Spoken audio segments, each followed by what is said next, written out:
Mateo, ang henyo. Credit to the author. M311-10. Ang mga pangalan po na nandito ay galing sa mga name generator. Kung meron man pagkakatulad sa mga pangalan ng tao o lugar at pangyayari, ito ay tunay na hindi sinasadya. Mateo. Mateo. Ayos ka lang ba, Mateo? Nang makitang biglang bumagsak si Mateo, nagulat ang mga disipulo ng Tranquil Cloud Sect at mabilis siyang pinalibutan. Senior apprentice brother mo, anong nangyari kay Mateo? May problema ba? Nagmamadaling tanong ni Tov Ian. Ikinumpas ni Julian ang kanyang mga kamay para ipahiwatig na huwag siyang magsalita at inabot ang palso ni Mateo. Pagkatapos ng mahabang panahon, sa wakas ay nakahinga ng maluwag si Julian at sinabing, hindi naman dapat iyon maging malaking problema. Nang marinig ang sinabi ni Julian, lahat ay nakahinga ng maluwag. Kung maayos naman siya, bakit walang malay si Mateo? Si Wilmar ang nagtanong. Kinain niya ang gamot ni Mateo, at sa kasalukuyan, halos magaling na ang mga panlabas na pinsala niya. Hindi na nga lang bumabalik ang braso niya. Nang makitang nawala ng malay si Mateo, labis din siyang nag-alala. Dati, ang pagsasama nila ni Mateo ay isang relasyon ng mga kapwa-miyembro ng sekta. Ngunit mula ngayon, sila ay naging magkaibigan sa panahon ng kagipitan. Ang mga pagkakaibigang sinubukan sa buhay at kamatayan ay mas kayang tiisin ang mga pagsubok. Ngayon lang, halos ibinuod ni Chendo ang nangyari kanina. Pakiramdam ni Wilmar ay bigla na lang sumabog si Mateo dahil sa kanya. Hindi nito maiwasang maantig ang kanyang damdamin.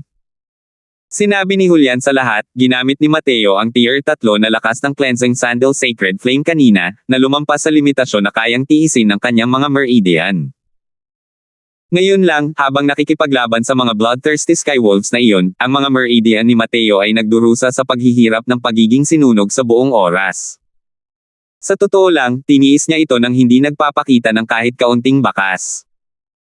Nang marinig ang sinabi ni Julian, kitang-kita nilang lahat ang pagkaantig. Bilang mga martial artist, paano nila hindi malalaman ang paghihirap ng pagkasunog ng mga meridian? Ang ganoong uri ng paghihirap ay isang bagay na hindi maiisip ng mga ordinaryong tao. Kahit ang isang taong may kahangahangang lakas ng loob ay maaaring hindi ito matiis sa ilalim ng paghihirap ng mga meridian na sinusunog. Pagsunog ng mga meridian, hindi maaaring himatayan ng isa kahit na gusto nila. Dahil kahit na himatayan sila, gising din sila agad dahil sa sakit. Pero paano nga ba naging parang pagdurusa ng matinding paghihirap ng meridian immolation ang walang pakialam na ekspresyon ni Mateo? Ngayon lang, si Mateo ay parang isang Diyos ng mademonyo na bumaba sa mundo. Ang ganitong uri ng napakalakas na aura ay ikinagulat pa ng Peak Tier 3 Bloodthirsty Wolf King kaya umatras siya. Sa ilalim ng ganoong kalagayan, tiniis ba talaga ng Mateo ang pagkawasak ng mga meridian sa buong panahon? Ibig sabihin din niya na isang estratehiya para sa walang laman na lungsod ang ginamit ni Mateo ngayon lang. Sa totoo lang, hindi na niya kayang labanan ang hari ng lobo kanina. Gumagamit lang siya ng estratehiya para takutin ito.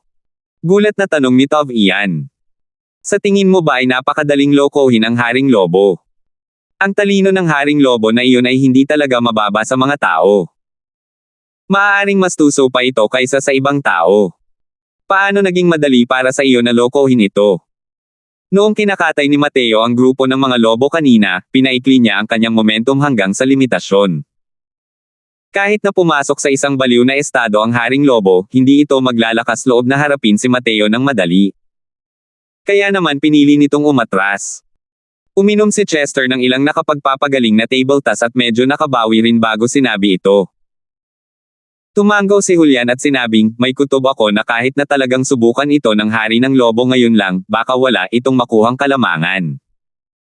Kung hindi, paano makaka-address ng ganoon kadali ang hari ng lobo na iyon dahil sa napakalawak nitong talino? Ang haka-hakang ito mula kay Julian ay nagpabuntong hininga ng malalim sa lahat. Ang kapangyarihan ni Mateo ay tunay na lumampas sa pangunawa ng lahat. Kahit ang hari ng lobo na hindi kayang kalaban ni Chester, ang eksperto sa Sea Transformation Realm, ay natakot at umatras dahil kay Mateo. Isa itong labanang talagang hindi ka panipaniwala. Kung gayon, magiging maayos ba si Mateo? Nag-aalalang tanong ni Wilmar. Sabi ni Julian, huwag kang mag-alala. Kahit malubha ang kanyang mga pinsala, wala namang banta sa kanyang buhay. Kapag nagkamalay na siya, sa tingin ko ay magkakaroon siya ng mga paraan para gamutin ang kanyang sarili. Saka lang sila nakahinga ng maluwag. Sabi ni Chester, dahil ganoon nga, humanap ka ng lugar na mapagpahingahan mo sandali at hintayin mong magising si Mateo bago ka magdesisyon. Maliwanag na buwan at kakaunting bituin, maraming malabong balangka sa ilalim ng anino ng isang puno. Dahan daw ang iminulat ni Mateo ang dalawang mata. Nang makita niya ang pamilyar na mukha ni Wilmar, pinilit niyang ngumiti at sinabing, Senior Apprentice Brother Pang, ayos ka lang ba? Tuwang-tuwa si Wilmar noong una. Nang marinig niya ang mga sinabi ni Mateo, agad na tumulo ang mga luha niya. Ayos lang ako, ayos lang. Mabuti na lang at nagising ka na. Pinag-alala mo kami ng husto. Elder Mold, Senior Apprentice Brother Mo, Junior Apprentice Brother Croswell nagising na. Nagtakbuhan ang lahat ng marinig iyon, lahat ay nagsisikap na magpahayag ng kanilang pag-aalala. Nang maramdaman ni Mateo ang pag-aalala mula sa kanyang mga kapwa-disipulo, nakaramdam siya ng matinding emosyon sa kanyang puso. Gaano ako katagal wala? Tanong ni Mateo. 1 araw at 2 gabi ka nang walang malay. Mateo, ayos lang ba ang mga meridian mo? Nagmamadaling tanong ni Wilmar. Umiling si Mateo, walang malaking problema. Senior Apprentice Brother Pang, kailangan kitang abalahin para masuportahan ako. Mabilis na ginamit ni Wilmar ang natitirang braso niya para buhatin si Mateo. Kumuha si Mateo ng medicinal pill mula sa kanyang storage ring at sinimulang i-regulate ang kanyang paghinga.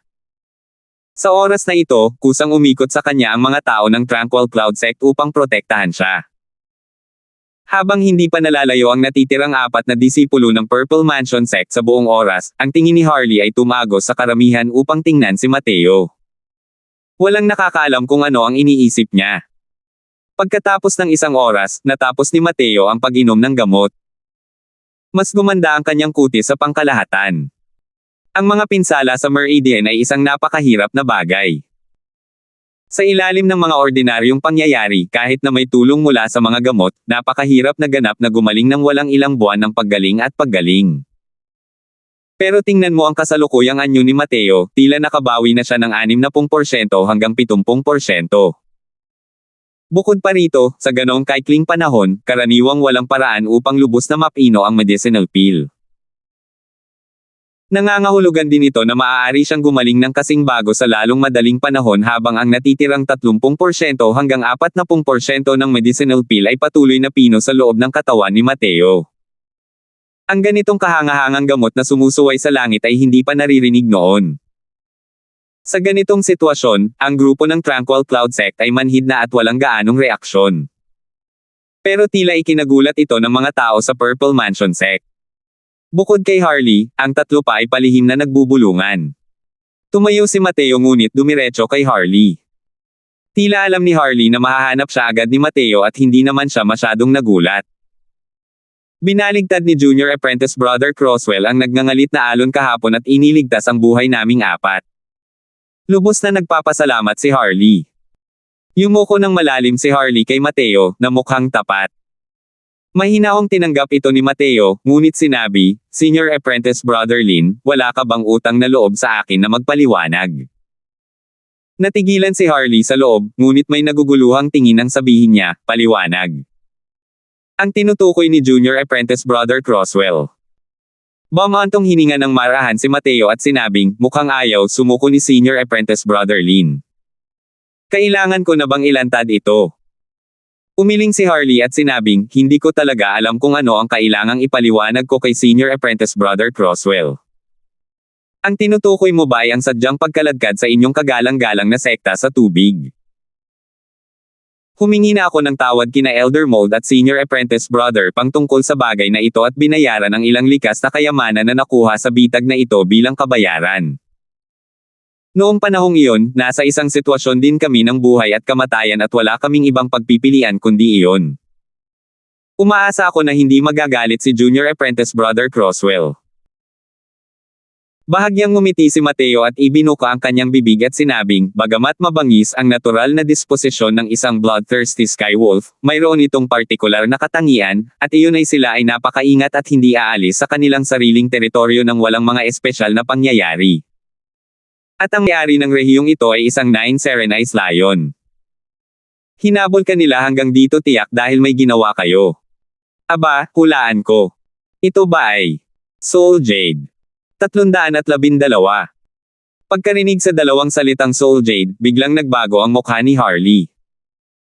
Pero nanatili siyang matigas ang ulo habang sinasabi, haha, Junior Apprentice Brother Crosswell, hindi ko alam ang ibig sabihin ng sinabi mo.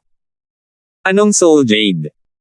Biglang inalis ni Mateo ang kanyang ngiti at malamig na sinabi, ginagamit ba kami ni Senior Apprentice Brother Lin bilang panangga at saka tatakbo palayo pagkatapos makakuha ng mga benepisyo?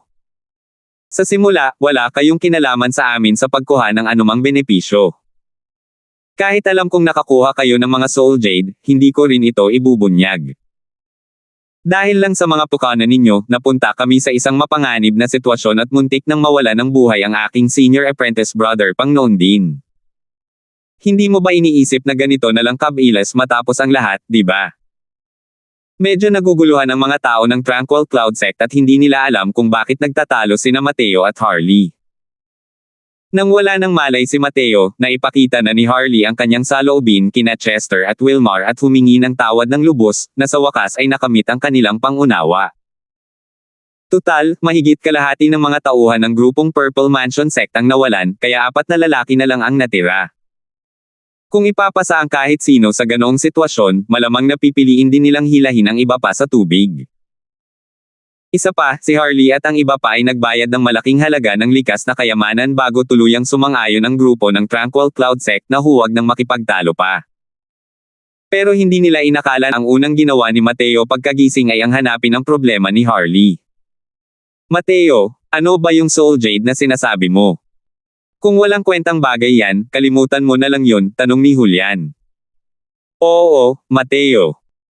Noong nilalamig ka, binayaran na tayo ni Harley ng 3 tangkay ng Tier 4 na medicinal herbs, 10 tangkay ng quasi Tier 4 herbs, at maraming Tier 3 herbs. Sapat na iyon para ipakita ang kanyang sinseridad, dagdag pa ni Chester. Natural lang na hindi maibabalik ng mga bagay na ito ang braso ni Wilmar, pero nagawa na ito. Kahit ang pagpatay sa kanilang 4 ay hindi makakatulong sa sitwasyon. Hindi naman sa mabait ang mga disipulo ng Tranquil Cloud Sect, kundi dahil kasama ng kabilang panig si Harley na ito sa 8th level Crystal Formation Realm. Sa sitwasyon kung saan nasugatan si Chester, kung determinado siyang makatakas sa pagkubkob, magiging napakahirap din para sa Tranquil Cloud Sect na patigilan ang lahat. Sa oras na iyon, kalimutan na ang wala kang makukuha, lantaran pa nilang sasaktan ang Purple Mansion Sect na pangalawa lamang sa Heavenly Sky Sect. Sa oras na iyon, hindi ito magiging masaya. At ang grupo ng Tranquil Cloud Sect kasama si Chester ay hindi alam kung anong item ang Soul Jade. Hindi lumingon si Mateo ngunit tumingin kay Harley habang malamig na sinasabi, ang mga Soul Jade ay isang uri ng napaka-espesyal na mineral na jade, napakabihirang. Ang dahilan kung bakit ito pinangalan ng Soul Jade ay dahil mayroon itong epekto sa pagpapalusog sa banal na kaluluwa. Lalo na para sa mga martial artist ng Sea Transformation Realm, ito ay isang walang kaparay na kayamanan ng himala. Dahil makakatulong ito sa mga martial artist ng Sea Transformation Realm na malampasan ang kanilang bottleneck at salakayin ang Soul Sea Realm. Nang matapos magsalita si Mateo, lahat sila ay labis na nagulat. Ang ganitong kayamanan ay mas mahalaga kaysa sa kahit anong Tier 4 na medicinal herb. Bakit kakaunti lang ang mga powerhouse ng Soul Sea Realm sa Southern Domain? Ito ay dahil napakahirap ng pagsulong ng Soul Force. Nilinang ng mga martial artist ang enerhiya ng asensya.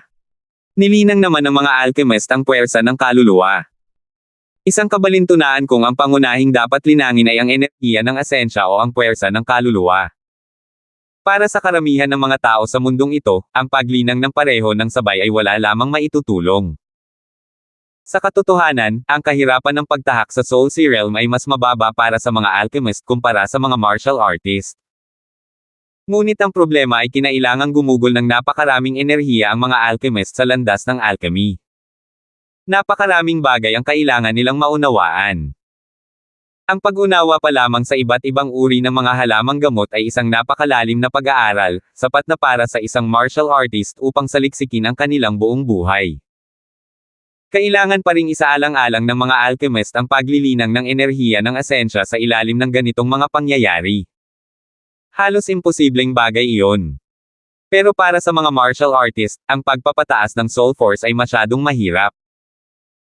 Kung ang puwersa ng kaluluwa ay hindi umabot sa isang tiyak na antas, ang banal na kaluluwa ay magiging hindi sapat upang makipag-ugnayan sa dagat ng enerhiya ng asensya at makaabot sa soul sea realm mula roon.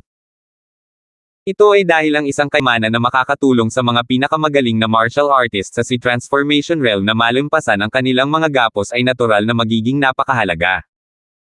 Nang marinig ang sinabi ni Mateo, lahat ng tao mula sa Tranquil Cloud Sect ay nagpakita ng mainit na tingin. Ano ang ibig sabihin ng Soul Jade na ito? Nangangahulugan ito na ang sekta ay maaaring magkaroon ng kahit isa pang Soul Sea Realm powerhouse. Pangit ang kutis ni Harley habang sinasabi niya, siguro nagbibiro lang si Junior Apprentice Brother Crosswell. Saan tayo makakakuha ng ganito kalaking kayamanan? Malamig na ngumisi si Mateo at sinabing, kailangang pagbayaran ng bawat tao ang kanilang mga ginawa. Naakit mo ang mga bloodthirsty skywolves, at nawala ng braso si Senior Apprentice Brother Pang dahil dito. Hindi ba't masyado mong minamaliit ang paggamit ng ilang medicinal herbs para paalisan kami? Pero, ito rin ang unang beses na nakarinig ako ng ganito kagandang bagay. Wala talaga tayo niyan. Nahihiyang sabi ni Harley. Pero mas pinilit pa ni Mateo. Walang saysay ang magsalita pa. Kung gusto ni Senior Apprentice Brother Lin na patunayan ang iyong kawalang kasalanan, pakiusap, kunin mo ang iyong mga singsing na pang-imbak para makita namin. Nagbago ang ekspresyon ni Harley, at agad na dumilim ang kanyang mukha. Hindi ba't sumusobra na ang kahilingang ito ni Junior Apprentice Brother Crosswell? Kahit na natisod ang aking Purple Mansion sect sa mahiwagang kaharian na ito, kami pa rin ang pangalawang pinakamalaking sekta sa Southern Domain. Gusto ba talagang makipag-away sa amin ni Junior Apprentice Brother Crosswell? Ang ganitong uri ng paghahanap ng mga singsing na imbakan ay isang matinding kahihiyan para sa isang martial artist. Dahil nakatago sa loob ng mga singsing na imbakan ng isang tao ang mga sekreto na ayaw ibunyag ng marami. Pero walang pakialam si Mateo habang sinasabi niya, kung may tiwala si Senior Apprentice Brother Lin na makakatakas kayong apat, subukan nyo. Ako, si Mateo, ay hindi isang taong walang pakundangang pumapatay ng mga inosenteng tao. Naiintindihan ko kung bakit mo hinihila ang grupo ng mga lobo para protektahan ang iyong sarili. Pero kung sa tingin mo ay madali akong apihin, nagkakamali ka. Isang martial artist na nasa 8th level Spirit Condensation Realm ang nagsasalita ng ganito sa isang 8th level Crystal Formation Realm. Kahit gaano pa ito pakinggan, medyo kakaiba pa rin ang dating. Pero sa mismong sandaling ito, nakaramdam si Harley ng napakalaking pressure. Sariwa pa rin sa alaala ni Harley ang eksena kung saan pinaslang ni Mateo ang kawan ng mga lobo. Sa ganoong casual na pagpatay, naantig ni Harley ang kanyang puso at alam niyang hindi niya ito kayang gawin.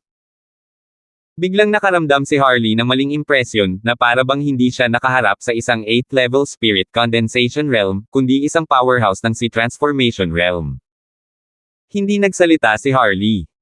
Malinaw na sinusukat niya ang sarili niyang lakas kung kaya ba niyang kumawala sa pagkakatali o hindi. Sa wakas, bumantong hininga pa rin siya nang may pagkadismaya at sinabing, kalimutan mo na, kalimutan mo na. Si Junior Apprentice Brother Crosswell ay mas matalino kaysa sa iba at maalam. Hinahangaan ito ni Lin. Natatakot ako na halos walang makakakilala sa Soul Jade na ito sa buong Southern Domain. Hindi ko akalain na mahulaan ito ni Junior Apprentice Brother Crosswell nang hindi man lang nakikita. Habang nagsasalita siya, kumuha si Harley ng isang kulay abong piraso ng jade na kasinlaki ng itlog ng gansa mula sa kanyang singsing na imbakan. Pero hindi inabot ni Mateo ang kamay para kunin ito. Muling nagsalita siya, dahil kinikilala na ito ni Senior Apprentice Brother Lin, bakit ka magiging kuripot? Ayoko rin naman ng lahat, kalahati lang ay sapat na. Muling nagbago ang mukha ni Harley, ngunit nakakuha pa siya ng 4 na piraso ng Soul Jade mula sa kanyang singsing na imbakan, halos kapareho ng laki ng dati. 10 piraso lang ng Soul Jade ang nakuha natin ngayong biyahe. Kalahati na ito. Nagngingit-ngit si Harley at sinabi. Ngumiti si Mateo pero hindi pa rin inaabot ang kamay niya. Malapit nang bumagsak si Harley. Nanginginig ang kanyang mga kamay habang sinasabi niya, hindi naman basta-basta ang numerong banibitawan ni Junior Apprentice Brother Croswell, di ba? Kalahati na lang talaga ito ng halaga. Oo man o hindi, natural lang na malinaw ang nasa isip ko. Kailangan mo lang silang patayin. Siguradong hindi na ako tatanggap ng higit pa. Malamig na sabi ni Mateo. Sinuri ni Harley ang kanyang sarili na siya ay lubhang tuso at napakatalino. Ngunit kapag kaharap niya si Mateo, palagi siyang nakakaramdam na hindi niya kayang gamitin ang kanyang lakas. Mula simula hanggang katapusan ng palitang ito, si Mateo ang laging nakakaunawa. Hindi pa siya nakaranas ng ganito kalaking pagkadismaya noon. Sa pagtikom ng kanyang panga, nakalabas si Harley ng 7 piraso ng Soul Jade. Sa pagkakataong ito, kalahati na talaga. Wala nang kahit isang piraso pa. Kung mataas pa ang hinihingi mo, maglaban tayo hanggang kamatayan. Halos mapatalo na si Harley. Pero sa pagkakataong ito, iwinagayway ni Mateo ang kanyang mahahabang manggas at inilagay ang 12 piraso ng Soul Jade sa kanyang mga singsing na imbakan. 313. Nang makita ang nakangiwi na tingin ni Harley, palihim na nakaramdam ng kasiyahan si Wilmar. Dati, marubdob na nagpakumbaba si Harley upang humingi ng tawad at magbayad ng kabayaran. Dahil sa pagsasaalang-alang sa pangkalahatang sitwasyon, labag sa loob na pinatawad siya ni Wilmar. Ngunit ang bagay na ito ng pagkawala ng isang braso ay palaging isang buhol sa kanyang puso. Isa pa, nang marinig ni Mateo na binanggit niya ang tungkol sa Soul Jade, natural na mas lalong nalungkot si Wilmar. Pero kung titingnan ang ekspresyon ni Harley, ang pangangikil na ito ni Mateo ay sadyang walang awa. Pakiramdam ni Wilmar ay nakabawi na siya at nabuhayan ng loob ang kanyang diwa. Naayos na ang bagay na ito. Senior Apprentice Brother Lin, aalis na ba kayo ng mag-isa, o? Sabi ni Mateo. Natulala si Harley. Agad siyang umiling at sinabing, sa ating apat, ang may pinakamalaking lakas ay ako. Ang mahiwagang kaharian na ito ay talagang mapanganib. Kakainin tayo hanggang sa wala nang matitira kung tayo lang mag-isa ang kikilos. Umaasa ako na papayagan tayo ni Junior Apprentice Brother Croswell na maglakbay ng magkasama. Parang takot na tumutol si Mateo, mabilis na nagsalita muli si Harley, magtiwala ka, Junior Apprentice Brother Croswell, ang makakuha ng mga Soul Jade sa biyaheng ito ay isang napakalaking ani na. Hindi na namin gugustuhin ang anumang likas na kayamanan mula ngayon. Dalangin na lang namin na makaalis kami ng ligtas. Tumanggaw si Mateo at sinabing, maaari tayong maglakbay ng magkasama. Pero kapag may problema tayo, dapat kayong tumulong ng pantay-pantay. Kung malaman kong palihim kayong nag-iipon ng lakas o sadyang hinahadlangan kami, aanyayahan ko kayong lahat na umalis agad. Nagmamadaling sinabi ni Harley, syempre naman. Direktang pinutol ng mga salita ni Mateo ang anumang posibilidad na ang 4 na tao ng Purple Mansion sect ay nangingisda sa magulong katubigan. Alam ni Harley na imposibleng gustuhin ang maglaro ng isip sa harap ng taong ito. Kasabay noon, nagpatuloy ang grupo sa pagsulong patungo sa kailaliman ng mahiwagang kaharian. Pagkatapos ng ilang araw, lumabas ang grupo mula sa isang masukal na kagubatan na may hamog. Mabuti na lang at nandito si Mateo. Kung hindi, hindi tayo makakalabas sa nakakakilabot na lugar na ito kahit maglakad pa tayo hanggang sa mamatay. Walang hanggan ang confounding mist forest na ito. Hindi lang natin alam kung saan ang dulo. Isa itong napakalaking pormasayo ng patibong. Ang taong naglatag ng pormasayo ng patibong na ito ay tunay na may kakilakilabot na lakas. Oo. Ang mistiko na kaharian na ito ay kakaiba. Maraming lugar ang may mga labi na gawa ng tao ngunit kasabay nito ay tila natural na nabuo. Naguguluhan ng mga tao kung ito ba ay totoo o totoo. Ang confounding mist forest na ito ay isang napakalaking pormasayo ng patibong. Ito ay pinutol mula sa parehong tela gaya ng tipo na itinayo ni Mateo noon upang harapin ang High Clarity Sect. Kung ang isang karaniwang tao ay mahuli sa kagubatang ito, hindi na sila kailanman makakaalis doon habang buhay.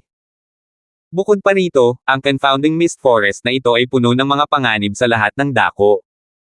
Ito ay isang lupain ng lubos na mga panganib. Lahat ng ito ay salamat kay Mateo kaya silang lahat ay nakalabas na walang anumang panganib at takot. At sa oras na ito, ang mga matang tinitignan ni Harley kay Mateo ay muling nagbago. Ang binatang ito ay talagang napaka-misteryoso. Mas kakaiba pa siya kaysa sa mahiwagang kaharian na ito. Itong confounding mist forest, kahit na nandito ang Heavenly Sky Sect Quasi-Tier 4 na Formation Master na iyon, hindi posible na mailabas ang lahat ng tao roon ng ligtas at maayos ng ganito. Pero nagawa ito ni Mateo. Ang kanilang grupo na binubuo ng 12 katao ay naglakad ng isang araw at isang gabi sa confounding mist forest na ito at hindi man lang nasaktan kahit isang hibla ng buhok. Hindi naniniwala si Harley na swerte nila ito. Walang sino man ang magkakaroon ng ganito kaswerte. Ang paggawa nito ng ganito ay tiyak na dahil sa lubos na kaalaman ni Mateo sa landas ng array formations. Pero malinaw na si Mateo ay 15 o 16 na taong gulang lamang. Paano niya nagagawang magkaroon ng ganito kalalim na mga nakamit na array daw? Lalong lumakas ang mga pagdududa sa puso ni Harley. Kayo, tingnan ninyo. May mga tao sa unahan. May palasyo rin doon. Biglang sabi ni Tov Ian. Nagtinginan ang lahat. Sa katunayan, nakita nila ang isang grupo ng mga tao na nakapalibot sa harap ng isang napakalaking palasyo ng tigdalawa o tigtatatlo, nag-uusap ng kung ano-ano. Ngunit walang pumasok. Mukhang mga tao ng Heavenly Sky Sect. Hindi, sandali, mukhang nandito lahat ang mga tao ng kabilang sekta. Pero, mukhang wala rito ang lahat ng kanilang mga eksperto sa Sea Transformation Realm. Sa palagay ko, nagpalitan ng tingin ang grupo ng Tranquil Cloud Sect. Lalo na si Julian, hindi makapaniwalang gulat ang puso niya. Bigla niyang naalala ang mga sinabi ni Mateo sa kanya bago pumasok sa mistiko na kaharian. Totoo ngang nangyari iyon. Sumulyap ako, bukod sa Heavenly Sky Sect kasama ang 3 eksperto sa Sea Transformation Realm na naroon, si Devin na lang ng High Clarity Sect ang natitira sa mga eksperto sa Sea Transformation Realm ng mga sekta. At si Devin ay isa lamang first level Sea Transformation Realm.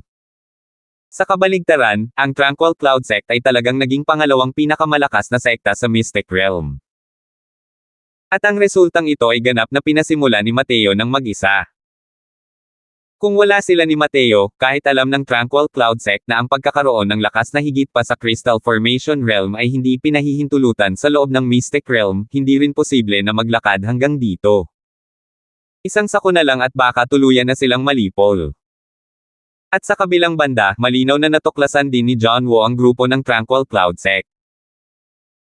Nang makita niya ang hanay ng mga miyembro ng Tranquil Cloud Sect, hindi niya maiwasang mamangha ng bahagya. Ang Heavenly Sky Sect ay nagdala ng mahigit 20 tao rito sa pagkakataong ito. Kahit na gumawa sila ng sapat na paghahanda, 5 o 6 na tao rin ang nawalan sa kanila.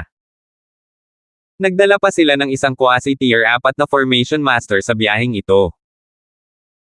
Pero kahit na ganoon, marami pa rin silang nawalang tao nang tawirin nila ang confounding mist forest kanina. Siyempre, maraming tao mula sa ibang mga sekta sa loob. Lahat sila ay dinala ng master ng pormasayo ng Tranquil Cloud Sect. Pero ang Tranquil Cloud Sect team ay hindi talaga nawala ng kahit isang tao. Hindi malaman kung bakit, bumukal ang makapal na selos mula sa kaibuturan ng kanyang puso. Ang Tranquil Cloud Sect ay naglakad pasulong ng ilang sandali at nakipagtagpo sa iba pang mga sekta. May kahangahangang kakayahan si Elder Mold na dalhin dito ang lahat ng iyong mga disipulo nang hindi nawawala ng kahit isa. Naririnig ng kahit sino ang asim sa mga salita ni John Woo. Pero kaya nilang bigyang diin. Dahil ang asim sa puso ng mga disipulo ng ibang sekta ay hindi mas mababa kaysa kay John Woo. Malamig na sabi ni Chester, good luck lang. Kung nakikinig ka sa kahulugan ng mga sinabi ni Elder Woo, magiging komportable ka lang ba kung tuluyang malipol ang ating Tranquil Cloud Sect? Umubo si John Woo nang walang emosyon at nakangiting sinabi, hindi naman. Tinitingnan ko kung paano nagtamo ng matinding pinsala ang ibang mga sekta habang ang iyong Tranquil Cloud Sect lamang ang buo at medyo nagulat ako, iyon lang. Maaari kayang may alam ang iyong Tranquil Cloud Sect tungkol sa mistiko na kaharian na ito. Ang mga salitang ito mula kay John Woo ay may hinala na maaaring magdulot ng alitan sa pagitan nila. Ngunit ito rin ang nakagawian niyang panlilinlang. Ginagamit na niya ito noong kakapasok pa lamang niya sa mahiwagang kaharian. Pero sumagot si Chester, masyado lang iniisip si Elder Woo. Kung may alam lang tayo, hindi rin mawawala ng braso ang disipulo nating ito. Sinundan ng lahat ang tingin ni Chester at tumingin sa paligid. Sa katunayan, nakita nila si Wilmar na nawala ng isang braso at hindi nila maiwasang palihim na mabigla. Kung titingnan ng mga bagay-bagay, ang mga panganib na naranasan ng Tranquil Cloud Sect ay tila hindi mas mababa kaysa sa ibang mga sekta. Talaga kayang pinalad lamang sila. At sa sandaling iyon, hindi napigilan ni Devin ang pagtalon palabas. Elder Wu, kailangan mong ipagtanggol ang ating High Clarity Sect. Si Mateo na punk na iyon ang nagplano at naging sanhi ng pagkamatay ng aking senior apprentice brother Wang. Ang aming puot sa kanya ay talagang hindi mapagkakasunduan. Nagsimulang kumilos si John Woo at seryosong sinabi, Elder Mold, dapat magtulungan ang lahat sa oras ng pangangailangan pagkatapos ninyong makapasok sa mahiwagang kaharian na ito. Paano ninyo nagagawa ang ganitong kasuklam-suklam na bagay? Bilang pinuno ng Southern Domain, kailangang makialam ng kaunti ang aking Heavenly Sky Sect sa bagay na ito.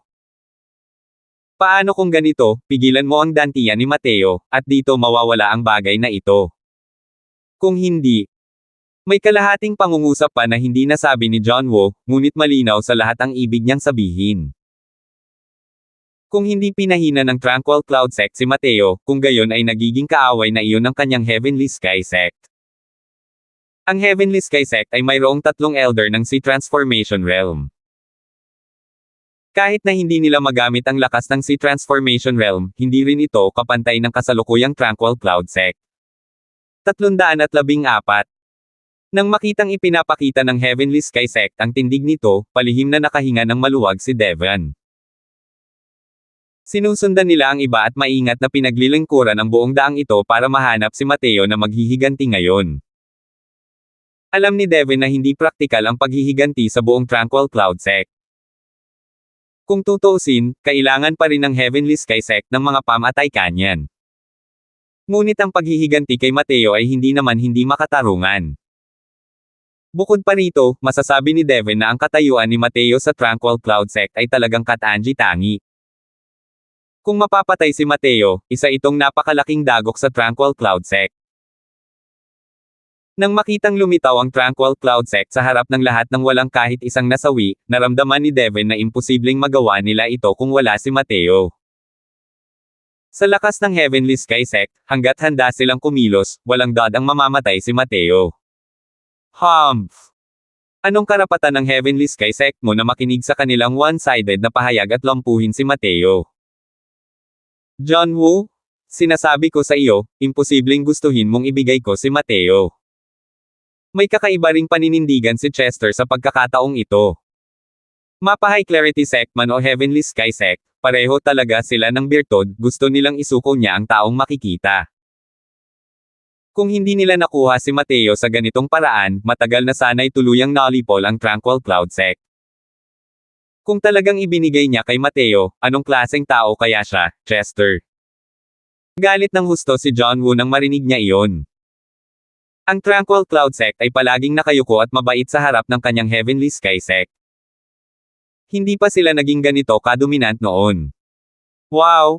May tumubo bang greet? Gusto kong makita ngayon kung ano ang inaasahan mo para mapalago ang greet na ito. At saka, mag-ingat ka sa Tranquil Cloud Sect mo pagkatapos mong umalis sa Mystic Realm. James, pag-isipan natin kung saan nanggaling ang determinasyon ni Elder Mold. Habang nagsasalita siya, sina John Woo at isa pang elder na nagngangalang James ay magtutulungan na sana upang harapin si Chester. Ang pagiging mapang-ipong ng Heavenly Sky Sect ay may dahilan. Ang kanilang lakas ay kahanga-hanga, at kaya nilang magpadala ng 3 elder ng Sea Transformation Realm nang walang kahirap-hirap. Para sa ibang mga sekta, ang mga eksperto sa Sea Transformation Realm ay napakahalaga. Kaya naman, ang karamihan sa mga sekta ay nagpadala lamang ng isang elder ng Sea Transformation Realm upang galugarin ang mistiko na kaharian sa pagkakataong ito. Isa sa mga dahilan ay pangunahin na dahil natatakot sila na ang mistiko na kaharian na ito ay magiging lubhang mapanganib at ang kanilang mga elder sa Sea Transformation Realm ay mahuhulog dito. Tutal, kahit ang isang 9th level Crystal Formation Realm ay namatay sa mystical na kaharian na ito. Kung ipapadala nila ang mga elder ng Sea Transformation Realm, maaaring hindi rin sila makaka-address ng walang pinsala. Napakalinaw na may katuturan ang pagiging maingat ng mga sect master na ito. Dahil mayroon ng 5 sekta na wala ng mga elder ng Sea Transformation Realm ngayon. Habang magkahawak kamay sina John Woo at James, agad na naramdaman ni Chester ang matinding pressure. Paano niya kayang harapin ang 2 tao mula sa kabilang panig ng mag-isa? Lalo na't mas marami ang bilang ng mga sundalo sa kabilang panig kaysa sa panig na ito. Elder Woo, kung gusto mo talagang magwala rito, bakit hindi mo pag-isipang mabuti kung paano makakapasok sa palasyong ito, napapanahong sabi ni Mateo. Nang marinig ang mga salitang ito, hindi sinasadyang nagbago ang ekspresyon ng mukha ni John Woo. Malinaw na tumago sa sugat ni Mateo ang mga sinabi niya. Ang dahilan kung bakit ang malaking grupo ng mga taong ito ay naglalakad-lakad at hindi umuusad ay dahil hindi sila makapasok sa pangunahing bulwagan na ito. Kahit sino ay masasabing may magagandang bagay sa loob ng pangunahing bulwagan. Ngunit walang saysay ang lahat kung hindi sila makapasok. Nakikita mo ba talaga ang katotohanan at kasinungalingan ng pangunahing bulwagan na ito? Gulat na bulalas ni John Woo. Ngumiti si Mateo at sinabing, ano ang hindi nakikita? Hindi ba't maraming tambak ng abo doon? Dapat ay naiwan iyon noong pilit kang pumapasok sa main hall dati, di ba? Natigilan si John Woo at naisip niya sa sarili na ang batang ito ay may napakaingat na pag-iisip, kaya napansin niya ito. Humph! Ang pangunahing bulwagan na ito ay may napakalakas na hanay ng mga sundalo na nagbabantay dito. Kahit na magamit natin ang ating buong lakas, hindi rin tayo makakapasok. Sa sinasabi mo, maaari kayang may kakayahan ka. Malamig na sanggal ni John Woo. Natarante si Devin nang marinig ito at dali-daling nagsalita, Elder Woo, huwag mong pakinggan ang kalokohan ng punk na ito. Anong paraan ang magagawa niya, isang maliit na spirit condensation realm? Dati, nakinig si Senior Apprentice Brother Wang sa kanyang mga mabubulaklak na salita, kaya siya nahulog sa kanyang masamang panlilinlang. Naging malamig ang mukha ni John Woo nang sabihin niya, kailangan mo bang magsenyas dito at doon ang matandang ito kung paano gawin ang mga bagay-bagay. Labis na ikinadismaya ni John Woo ang mga sinabi ni Devon. Kung ikukumpara siya sa isang patay, maganda ba ang paghahambing na ito? Kulang sa anumang paghatol. Ang tanga niya para tamaan ng kidlat at gusto pa niyang sisihin ang iba sa paghihanda ng patibong. Bukod pa rito, wala silang maisip na gagawin sa labas ng pangunahing gate ngayon. Paano kung talagang may paraan ang batang ito? Hindi ba't masisira nito ang sarili nilang mga inaasam? Nawala ng ilan pang mga disipulo ang High Clarity sect habang papunta. Ngayon, halos wala nang natitira. Malinaw na hindi nang ahas si Devin na makipagtalo kay John Woo. Nakapagtimpi na lamang siya ng may katalinuhan.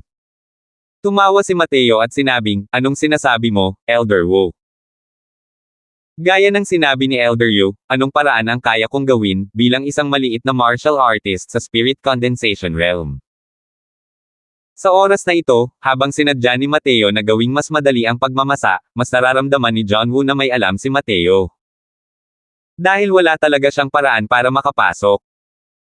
Sa wakas ay nakarating din siya rito matapos ang maraming paghihirap, hindi ba't hindi na siya basta-basta makakabalik.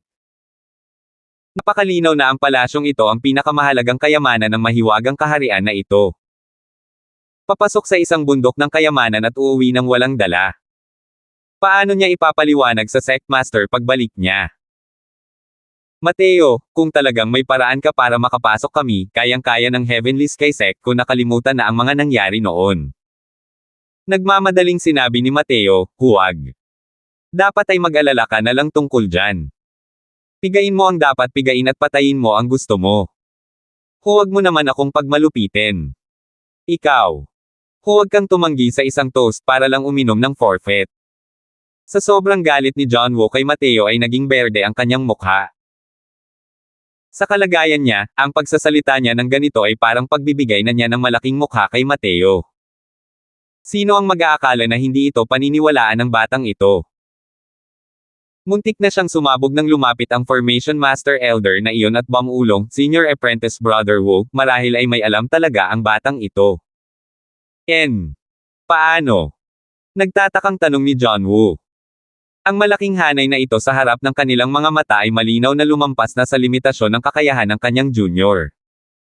Imposibleng gustuhin pa niyang pumasok. Bago pa man dumating ang nakababata niyang ito sa harap ng pangunahing bulwagan, hindi pa niya lubos na natutuklasan na mayroong isang malaking hanay dito. Bigla na lamang nagising ang lahat ng ang ilang disipulong iyon ay masunog at maging abo ng malaking hukbong iyon.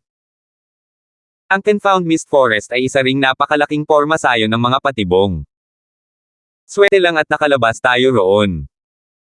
Pero ang grupong ito ay lumabas ng walang galos, na nagpapakita na mayroong talagang isang may kakayahang lalaki sa kanila. Walang dapat ikatakot ang batang ito. Natatakot ako na mayroon siyang tunay na kakayahan. Nakinig si John Woo at naisip sa sarili na ito nga talaga ang totoo. Nang kapapasok pa lang nila sa mahiwagang kaharian, ipinaalala pa ni Zuriel sa kanya na patayin si Mateo. Ngunit hindi niya ito pinansin.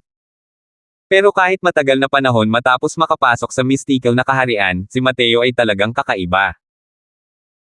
Hindi kaya, ang malaking hanay na kahit ang isang quasi-tier 4 formations master ay hindi makita, ay talagang may kakayahan ang batang ito. Hanggang dito na lang ang iniisip niya, huminga ng malalim si John Woo, pinagaan ang tono ng boses, at sinabi kay Mateo, Mateo, ngayon lang, ako ang hindi nagpaliwanag sa sitwasyon at medyo may kinikilingan lang. Humihingi ako ng paumanhin sa iyo. Matatanda na si John Woo. Matagal nang parang bakal ang balat niya, mas mabilis pa sa pag-ikot ng libro ang pagbabago ng mukha niya. Ang pagbabago lang ng mukha niya ay nagpabago rin ng kulay sa mukha ni Devon. Elder Woo, may kasunduan tayo. Sinusubukan mo bang sirain ang pangako mo ngayon? Galit na sabi ni Devon. Sinulyapan siya ni John Woo nang walang pakialam at sinabing, anong kasunduan natin? May ipinangako ba ako sa iyo? Si Fredo, ang gago na iyon, ay hindi man lang nakahawak ng Spirit Condensation Realm. Kung patay na siya, patay na siya. Ano pa ang dapat ikaawa? 315. Sa sobrang galit ni Devon ay halos sumabog na ang dibdib niya. Maingat nilang sinundan at hinintay ang Heavenly Sky Sect sa buong paglalakbay na ito upang maghanda ng landas nang walang anumang napala, nawalan pa ng ilang disipulo. Ang ipinagpalit nila ay ang resultang ito. Ang pakikipagtulungan sa Heavenly Sky Sect ay parang paghingi nga ng balat sa isang tigre. Elder Woo, sinusubukan mo bang give ng tulay pagkatapos mong tumawid sa ilog?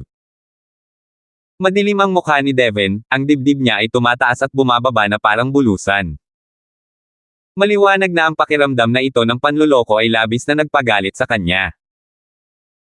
Pero walang pakialam si John Woo habang walang pakialam na sinasabi, ginagiba ang tulay pagkatapos tumawid sa ilog. Natawid na ba natin ang ilog? Ikaw. Muntik nang mapatalon si Devon. Ang pagtawid sa ilog na tinutukoy ni John Woo ay natural na tumutukoy sa palasyong ito sa harap ng kanilang mga mata. Gayunpaman, wala bang halaga ang kanilang mga kontribusyon noon. Gustong-gusto talaga ni Devon na makipaglaban sa Heavenly Sky Sect. Pero sa huli, nang ibabaw ang katwiran. Ang paghahanap sa Heavenly Sky Sect na isugol ang kanyang buhay para sa paghihiganti ay walang pinagkaiba sa pagsusumamo ng kamatayan. Kahit na magsama-sama ang 7 malalaking sekta, maaaring hindi rin sila makakuha ng kalamangan. Mabuti, napakabuti. Ang pagkatalo na ito, ako, si Devon, ay tinatanggap ito. Pero naalala ko rin ang sama ng loob na ito. Harumph. Mariing pinigilan ni Devon ang galit sa kanyang puso at nagbitaw ng isang mabangis na pangungusap. Maliban na lang, kahit siya mismo ay hindi naniniwalang may pagkakataon siyang makaganti sa sama ng loob na ito. Walang paraan sa mahiwagang kaharian na ito. Mas lalong imposible ito matapos makalabas sa mahiwagang kaharian. Bagamat mas malakas ang High Clarity Sect kaysa sa Tranquil Cloud Sect, kumpara sa Heavenly Sky Sect, mas mahina ito. Ayaw ding pakialaman ni John Woo si Devon. Ang pinakamahalaga para sa kanya ngayon ay ang pagpasok sa palasyong ito. Pamangkin ni Marshall Crosswell, kasalanan ng elder na ito ang anumang pagkakasala noon. Kung mayroon kang paraan para makapasok sa palasyo, pakisabi naman. Ibinababa ni John Woo ang kanyang katayuan ng ganito at maging ang paraan ng kanyang pagtawag kay Mateo ay naging napakamahal na hanggang sa puntong maituturing na itong paggawa ng hindi kayang gawin ng iba. Nakita ni Mateo na mainit ang paligid ngunit nakangiting sinabi niya, ang Heavenly Sky Sect ay karapat-dapat nga maging nangungunang sekta ng Southern Domain. Ang pagpaparaya ni Elder Woo ay higit pa sa iba. Hinahangaan ka ni Mateo. Halatang nahalata ni John Woo na may nakatagong kahulugan ang mga sinabi ni Mateo, pero hinaplos niya ang kanyang balbas at natatawang sinabi, hindi naman, natutuwa ako sa pamangkin ni Marshall Crosswell. Ngumiti si Mateo at hindi nagsalita. Dahan-dahan siyang naglakad patungo sa pangunahing bulwagan, tinakot si John Woo at ang iba pa hanggang sa magbago ang kulay ng kanilang mga mukha. Pamangkin ni Marshall Crosswell, huwag ka nang lumakad pa. Panganib. Sigaw ni John Woo sa gulat. Pero hindi ito pinansin ni Mateo at nagpatuloy sa paglalakad. Nagpalitan tingin sina John Woo at ang Formation Master, iniisip kung isa ka bang hanggal ang batang ito. Alam na alam nilang may malaking hanay sa unahan at patuloy pa rin silang bumabangga dito. Pero habang pinapanood si Mateo na unti-unting lumalapit, ang kanilang mga puso ay biglang tumalon sa kanilang lalamunan. Ano ba ang gustong gawin ng batang ito? Sa sandaling ito, biglang tumigil si Mateo, habang ang dating kalmadong hangin ay biglang nagkaroon ng kumikinang na alon. Isang hindi nakikitang harang ang lumitaw. Lumiit ang mga pupil ni John Woo at ng lahat. Ngayon lang nila nakita ng malinaw ang tunay na kulay ng malaking hanay na ito. Isang napakalaking belo, isang harang na may dalang liwanag, ang nakapalibot sa pangunahing bulwagan ng walang anumang puwang. Ang maliwanag na belo na iyon ay umaagos kasama ng mga nagniningning na ilaw, na mukhang napakaganda. Ngunit alam ng lahat na isang napakalaking panganib ang nakatago sa likod ng kagandahang ito. Sa pamamagitan ng harang na ito ng pagkuha, malinaw na nakita ni Mateo ang tatlong malalaking salitang Eternal Splendor Palace, na nakasulat sa pangunahing gate ng palasyong iyon. Kahanga-hanga ang aura ng palasyong ito. Sa panlabas na anyo pa lang nito ay tila luma na ito. Isang tingin pa lang ay masasabi mo nang naranasan na nito ang binyag ng panahon. Ngunit ang walang hanggang karangyan na palasyo na ito ay patuloy pa ring nagbabadya ng kakaibang aura sa buong lugar. Hanggat may isang martial artist na pumupunta rito, tiyak na hindi nila malalabanan ang ganitong uri ng tukso. At kung hindi sila isang taong lubos na mahusay sa pagbuo ng array, hindi nila magagawang makapasok sa gate. Lumingon si Mateo at tumingin kay John Woo nang nakangiti habang sinasabi, ang pangalan ng malaking hanay na ito ay Absolute Blaze Barrier, isang mataas na ranggong tier 4 na may napakalakas na kapangyarihan. Kahit na pumasok ang isang Soul Sea Realm Powerhouse, tiyak na kamatayan din iyon. Si John Woo at ang iba pa ay natulala sa gulat. Tiyak na kamatayan para sa mga powerhouse ng Soul Sea Realm. Anong klaseng konsepto iyon? Sa buong Southern Domain, ang pinakamalakas na tao ay isang Soul Sea Realm lamang. Ibig sabihin din yan ay walang sino man sa buong Southern Domain ang maaaring makadaan sa malaking hanay na ito na tinatawag na Absolute Blaze Barrier. Dahil sa malaking hanay na ito, tuluyang naputol ang lahat ng martial artist ng Southern Domain sa labas. Mayroon ding tier 4 na Formation Master ang Heavenly Sky Sect. Pero kahit na pumunta siya rito, malamang ay wala rin itong silbi. Kung gayon, may paraan ba si Marshall Nephew Crosswell para malagpasan ang malaking hanay na ito? Nag-aalangan na tanong ni John Woo. Ang high-rank tier 4 na Grand Array ay itinuturing ding isang lubhang nakakatakot na pag-iral para sa nangungunang dakilang sect ng Southern Domain, ang Heavenly Sky Sect. Hindi nagsalita si Mateo. Lumingon siya, itinaas ang kanyang binti, at humakbang pasulong. Mateo. Muntik nang mapatalon sina John Woo at Chester. Dahil bigla na lang pumasok ang figure ni Mateo sa kumikinang na umaagos na liwanag na iyon at naglaho. Ah! Siya! Hindi naman siya nolipol ng malaking hanay, di ba? Hindi ba't masyadong padalos-dalos ang batang ito? Tier 4 na Grand Array ito. Pumasok siya ng ganoon-ganoon lang. Mali. Noong pumasok ang mga taong iyon kanina, nasunog sila at naging abo dahil sa napakalakas na apoy. Pero walang reaksyon ang batang iyon na pumasok. Ang mga taong hindi nakaintindi sa kwento ay nagsimulang manghula. Hindi nila alam ang nangyari. Gustong-gusto ni John Woo na sundan si Mateo at pumasok ng ganito. Pero wala siyang lakas ng loob. Sa pag-iisip ng pabalik-balik, palagi siyang nalilito. Pero sa sandaling iyon, muling gumalaw ang harang na iyon. Muling lumitaw ang profile ni Mateo sa harap ng lahat. Nang makita ng lahat ang eksenang ito, lahat sila ay napanganga at namangha. Talagang makajos ang batang ito mula sa spirit condensation realm. Isa itong high tier 4 na grand array. Papasok at lalabas siya na parang patag na lupa. Saan natagpuan ng Tranquil Cloud Sect ang ganitong uri ng halimaw? Kung uunlad sila ng ganito, ano ang kinalaman ng Southern Domain sa atin? Hehe, sa palagay ko ay hindi tayo ang pinaka-nag-aalala, hindi ba? Malamang na mag-iisip ang Heavenly Sky Sect ng mga paraan para maalis ang batang ito pagkatapos lumabas sa mahiwagang kaharian na ito. Siyempre, ang kailangan lang ay makaalis muna sila. Maliwanag na alam din ng lahat na ang walang hanggang karangyan na palasyo na ito ay hindi isang madaling lugar. Maliban na lang kung may aksidente, malamang na puno ito ng mga panganib. Tinawag ni Mateo si John Woo, ang Absolute Blaze Barrier ay mukhang isang manipis na patong lamang. Sa totoo lang, napakaraming pasikot-sikot sa loob ng hanay, malayong-malayo sa kadalian gaya ng kung titingnan mula sa labas. Ang lugar na ito ang nag-iisang pintuan ng buhay ng Absolute Blaze Barrier. Kung gusto mong pumasok, sundan mo ang mga yapot ko. Huwag kang magkamali, kung hindi, ikaw mismo ang mananagot sa mga kahihinatnan. Nag-isip sandali si John Woo at sinabi sa Formation Master, Junior Apprentice Brother Eman, kailangan kitang pahirapan para masundan ka ng malapitan ni Mateo. Susunod kami sa iyo at maglalakad. Ang Formation Master na ito ay tinatawag na Eman Hale, isang quasi-tier 4 na Formation Master mula sa Heavenly Sky Sect. Karaniwang mataas ang katayuan ng mga Formation Master sa mga sekta, dahil lahat sila ay may tungkuling humawak ng misyon ng huling linya ng depensa ng sekta. Kapag nasira na ang malaking pormasayo ng sekta na nagpoprotekta, hindi na rin malayong mawasak ang sekta. May isip mo ang katayuan ni Eman sa Heavenly Sky Sect. Ang pagpapahintulot sa kanya na sumunod at maglakad kay Mateo sa oras na ito ay isa ring napakalaking panganib. Dahil ang pag-unawa ni Eman sa array formation na ito ay hindi maihahambing kay Mateo. Kapag nakagawa ng isang maruming panlilinlang si Mateo, natural lang na siya ang unang masasaktan. Pero sa oras na ito, wala nang ibang maisip na paraan si John Woo. Sandali siyang nag-isip, tumango si Eman at sumunod kay Mateo.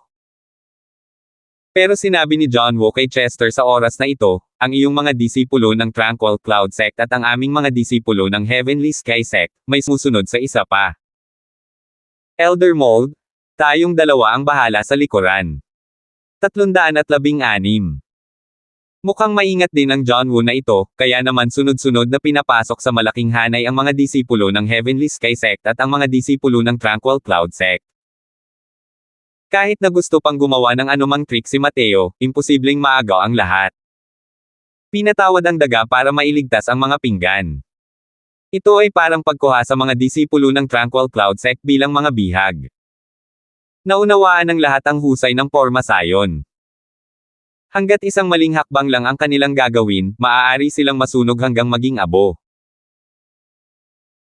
Kung talagang gumawa ng mga panlilinlang si Mateo, kayang-kaya ring paputukin ng Heavenly Sky Sect ang apoy sa mga disipulo ng Tranquil Cloud Sect. Naisip ni Chester na pabulaanan ang sasabihin nang biglang pumasok sa isip niya ang boses ni Mateo. Elder Mold, sundin mo na lang ang sinasabi nila. Kung hindi, hindi sila magiging panatag na sumunod sa akin. Tungkol kay Mateo, si Chester ay may lubos na tiwala sa kanya. Malamig lang siyang sumagot ng dalawang salita, naiintindihan ko. Pagkatapos, sinabi niya kay Julia na parang walang nangyari, gawin mo lang ang sinabi ni Elder Woo. Kung hindi, malamang na hindi siya mapakali kahit habang kumakain at natutulog. Julian, sumunod ka kay Elder Hale. Susunod na lang ang iba. Ayaw ring makipagtawaran ni John Woo dahil sa sarkastiko sa mga salita ni Chester. Kailangan pa rin niyang gawin ang ganitong uri ng kinakailangang pag-iingat. Kung hindi, hindi ba't magbibilang na lang siya ng pera para sa iba pagkatapos siyang benta? Ang pagbaba niya ng kanyang tindig para imbitahan si Mateo na gumawa ng hakbang ay hindi nangangahulugang mapagkakatiwalaan niya si Mateo. Lalo na't malayong maging maayos ang relasyon ng Heavenly Sky Sect at Tranquil Cloud Sect. Pero nakapagdesisyon na siya sa sarili niya. Kailangan niyang humanap ng pagkakataon para patayin si Mateo. Kung hahayaan mong patuloy na umunlad ang batang ito, tiyak na magiging bangungot ang hinaharap ng Heavenly Sky Sect. Matapos maghanda ang panig ng Heavenly Sky Sect, pinangunahan ni Mateo ang pagpasok. Muling pumasok ang kanyang figure sa Absolute Blaze Barrier at nawala sa paningin.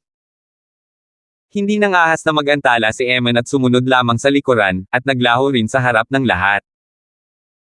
Sumunod ay si Julian, ang mga disipulo ng Heavenly Sky Sect at ang mga disipulo ng Tranquil Cloud Sect. Kasabay nito, isa-isa silang pumasok sa malaking hanay. Nagpalitan ng tingin ang ibang mga disipulo ng sect at sumunod din pagkatapos pumasok ang dalawang sect. Wala na silang ibang pagpipilian. Ang tanging magagawa lang nila ay harapin ang mga panganib at ang malaking pormasayon. Sa harap ay ang Absolute Blaze Barrier. Sa likuran ay ang walang hanggang Confounding Mist Forest. Sa pangunguna ni Eman, walang paraan para makalabas ang mga taong ito sa Confounding Mist Forest, lalo na ang pag-alis sa Mistiko na kaharian. Masusundan lang nila si Mateo kung gusto nilang magsikap para sa maliit na pagkakataong mabuhay. Ang ekspresyon ni Devin ay napakapangit. Para na rin siyang napunta sa isang napaka-awkward na sitwasyon ngayon. Dahil unti-unting lumiliit ang mga tao, kung lahat ng tao ay papasok at hindi siya papasok, ang magagawa na lang niya ay mamatay dito. Dahil wala silang paraan para mahabol ang mga yabag ng taong nasa harap nila. Sa wakas, nagngingit-ngit si Devin at sinabi sa mga disipulo, "Sige na." Sinundan ni Eman si Mateo at hindi nang ahas na gumawa ng kahit isang pagkakamali. Bilang isang formation master, mas mauunawaan niya ang mga panganib ng malaking formation na ito. Habang sinusundan niya si Mateo, pinag-aralan din niya ang malaking pormasayo na ito. Bilang isang formation master, ang kanyang pagkahumaling sa array formations ay hindi mababa sa mga alchemist. At kung maiintindihan ba niya ang malaking hanay na ito o hindi, kasama rito ang kung ligtas bang makakaalis ang Heavenly Sky Sect sa malaking hanay na ito o hindi. Dahil din dito, nakaramdam si Emma ng matinding responsibilidad. Pag-aralan mo, para lang maintindihan at hindi masira ang Grand Array. Kinailangan ni Emma na sumunod sa rutang tinahak ni Mateo para matukoy ang ruta ng pagtakas ng malaking hanay na ito. Ang layunin kung bakit pinasunod siya ni John Woo kay Mateo, ay dito. Malinaw na hindi ipapaliwanag ni Mateo sa kanya ang mga misteryo ng malaking hanay na ito. Ang tanging magagawa niya lang ay umasa sa kanyang sarili. Habang mahigpit na sinusundan ni Eman ang mga yapot ni Mateo, ang mga kalkulasyon sa kanyang utak ay gumagana rin sa kanyang limitasyon. Sa high tier 4 na Grand Array, imposibleng maintindihan niya ito kung hindi niya isinugal ang buhay niya. Kung wala siya sa hanay ng mga tauhan, kahit pabigyan siya ng 3 o 5 taon, maaaring hindi rin niya maintindihan ang malaking hanay na ito. Pero ngayong nanguna na si Mateo, iba na ang lahat. Ang tinahak ni Mateo ay tunay ngang pintuan ng buhay. Nakita ito ni Emma nang pumasok siya sa malaking hanay. Kaya naman, ang proseso ng paglalakad ni Mateo ay nagligtas din ng isang bahagi ng iceberg ng malaking hanay na ito para kay Eman. Masira ang buong Grand Array, maliban na lang kung makakausad si Eman para maging isang tier 4 na Formation Master, kung hindi, imposibleng mangyari iyon. Ngunit kung paghahanap lamang ng pintuan ng buhay ang layunin nito, ang kahirapan ay lubos na mababawasan. Siyempre, kung hindi si Mateo ang nangunguna, magiging imposible itong gawain para kay Eman. Bukod pa rito, ang misyong ito na sundan si Mateo upang hanapin ang life gate ng Grand Array, ay nagdulot din ito ng napakalaking benepisyo kay Eman nang matapos niya ito. Napuno ng mga sinag ng liwanag ang kalangitan ng Maringal na hanay. Kumalat ang mga matingkad na kulay, na nagmumukhang napakaganda. Mabagal na naglakad si Mateo na parang nasa loob ng isang patio, na para bang napakadali lang para sa kanya ang paglabas sa malaking hanay na ito. Sa totoo lang, napakasimple lang talaga ng bagay na iyon. Sa kanyang nakaraang buhay, si Matthew ay isang tier 9 na Formation Master. Bagamat auxiliary lamang ito, ang Tier 4 formations ay talagang hindi naging mahirap para sa kanya. Ang Absolute Blaze Barrier na ito ay maaaring maging napakalakas sa Southern Domain ng Endless World. Ngunit kung ilalagay sa Divine Realm, wala lang ito. Mga Tier 4 na Formation Master sa Divine Realm, isang sunggab lang at marami ng mabubuntan. Kung hindi man lang kayang basagin ni Mateo ang ganitong uri ng array formations, mas mabuting maghanap na lang siya ng isang piraso ng tofu para magpakamatay. Sinundan ni Eman si Mateo sa bawat hakbang ngunit hindi niya napansin na ang mga yabag ni Mateo ay pabilis ng pabilis. Ang buong isip niya ay nakatuon sa Absolute Blaze Barrier, at wala siyang libreng oras para mag-isip ng ibang bagay. Ngunit malinaw na hindi kayang sabayan ng pagkalkula sa kanyang utak ang mga pangyayari. Hindi ito naramdaman ni Eman, ngunit malinaw na napansin ito ng mga tao sa likod. Mateo, bakit ang bilis mo maglakad? Dahan-dahan ka. Sigaw ni John Woo ng buong lakas. Sumisigaw si John Woo, ngunit wala siyang ibang magawa kundi bilasan ang kanyang takbo para maabutin siya. Kung maligaw siya, ang tanging magagawa niya ay mamatay. Pero hindi siya pinansin ni Mateo at mas bumilis pa ang lakad. Matapos makapasok sa Absolute Blaze Barrier, wala na sa posisyon si John Woo. Nasa bingi na si Eman at hindi niya narinig kahit ang sigaw ni John Woo. Hanggang sa nawala si Mateo sa susunod na node at natapakan ni Eman ang bakas ng paa na iniwan ni Mateo bago ito, gulat na gulat siyang nagising. Anong nangyayari? Nasaan si Mateo? Lumingon si Eman sa kaliwat kanan ngunit hindi na niya makita ang anino ni Mateo. Nagngalit ang mga ngipin ni John Woo sa puot at sinabi kay Chester nang may malamig na pang-iinis, "Hey, iniwan kayong lahat ng batang iyon at tumakas ng mag-isa. Elder Mold, tinuruan ninyo ang isang mahusay na disipulo." Pero mahinahong sinabi ni Chester, "Sa tingin ko masasabi mo rin na walang masama kahit mamatay tayong lahat dito. Hanggat makakalabas ng buhay si Mateo, bakit pa kailangang matakot ang aking Tranquil Cloud Sect sa iyong Heavenly Sky Sect sa hinaharap?" Maliwanag, wala ring gaanong pag-asa si Chester. Isa itong Tier 4 na array formation. Kahanga-hanga na ang kakayahan ni Mateo. Ang pagsisikap na iligtas ang lahat mula sa Tranquil Cloud Sect sa ilalim ng double teaming mula sa mga disipulo ng Heavenly Sky Sect ay halos imposible. Hindi sinasadyang nabulunan ang ekspresyon ni John Woo. Kumirba ang kanyang balbas habang nakatitig at sinabing, "Harumph. Sa tingin mo ba ay maghihintay ang Sect Master sa araw na lilito ang iyong Tranquil Cloud Sect? Gayunpaman, lilipulin ko muna kayong lahat bago magsalita. Dahil nandito si Eman, maaaring hindi tayo hindi makalabas sa malaking hanay na ito."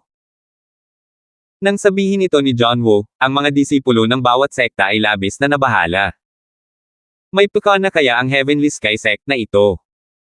Akmang kikilos na sana si John Woo nang mapansin niya ang isang malabong bagay sa harap niya. Biglang nawala ang anyo ni Chester sa kanyang paningin. Tulad ni Chester, bawat miyembro ng mga disipulo ng Tranquil Cloud Sect ay naglaho na lang bigla. 317. Kasabay ng isang iglap, 7 figure ang lumitaw sa isang bakanteng espasyo. Anong nangyari? Mateo, ikaw ba yan? Sigaw ni Tov Ian pagkabagsak niya sa lupa. Sa sandaling ito, may isang malabong pangyayari sa harap ng lahat. Lumitaw ang anino ni Mateo mula sa kawalan sa harap nila. Tuwang-tuwa si Tov Ian nang makita niya ito, "Mateo, ikaw talaga yan." Tumawa si Mateo at sinabing, "Sino pa kaya iyon maliban sa akin?" Naguguluhang tanong ni Chester, napakalalim ng array formation na ito. Napakahirap na ng pagtakas ng mag-isa. Paano mo nagawa iyon? Alam na alam ni Chester sa kanyang puso, na si Eman ay kayang pamunuan ang lahat palabas ng confounding mist forest, ang kanyang mga pamantayan ng array daw ay makikita sa isang sulyap. Kahit na mas kahanga-hanga ang array daw level ni Mateo kaysa kay Eman, ang kakayahang mahanap ang life gate kapag nakaharap sa isang mataas na tier 4 na grand array ay limitasyon na, tama ba? Pero kung titingnan ang hitsura ni Mateo, paano naging ganito ang limitasyon niya? Ang kaalaman ng dakilang guro ay umaabot hanggang langit. Siya rin ay lubos na mahusay sa array daw. Dahil alam ko ang pangalan ng Absolute Blaze Barrier na ito, ano ang kahirapan sa pagsira nito? Tanong ni Mateo. Walang imek si Chester. Ang tila napakalalim para sa kanya ay itinuring na mga pundasyon ng pag-aaral para sa iba. Ano ang tawag dito? Ito ay tinatawag na pagkatalo sa starting line.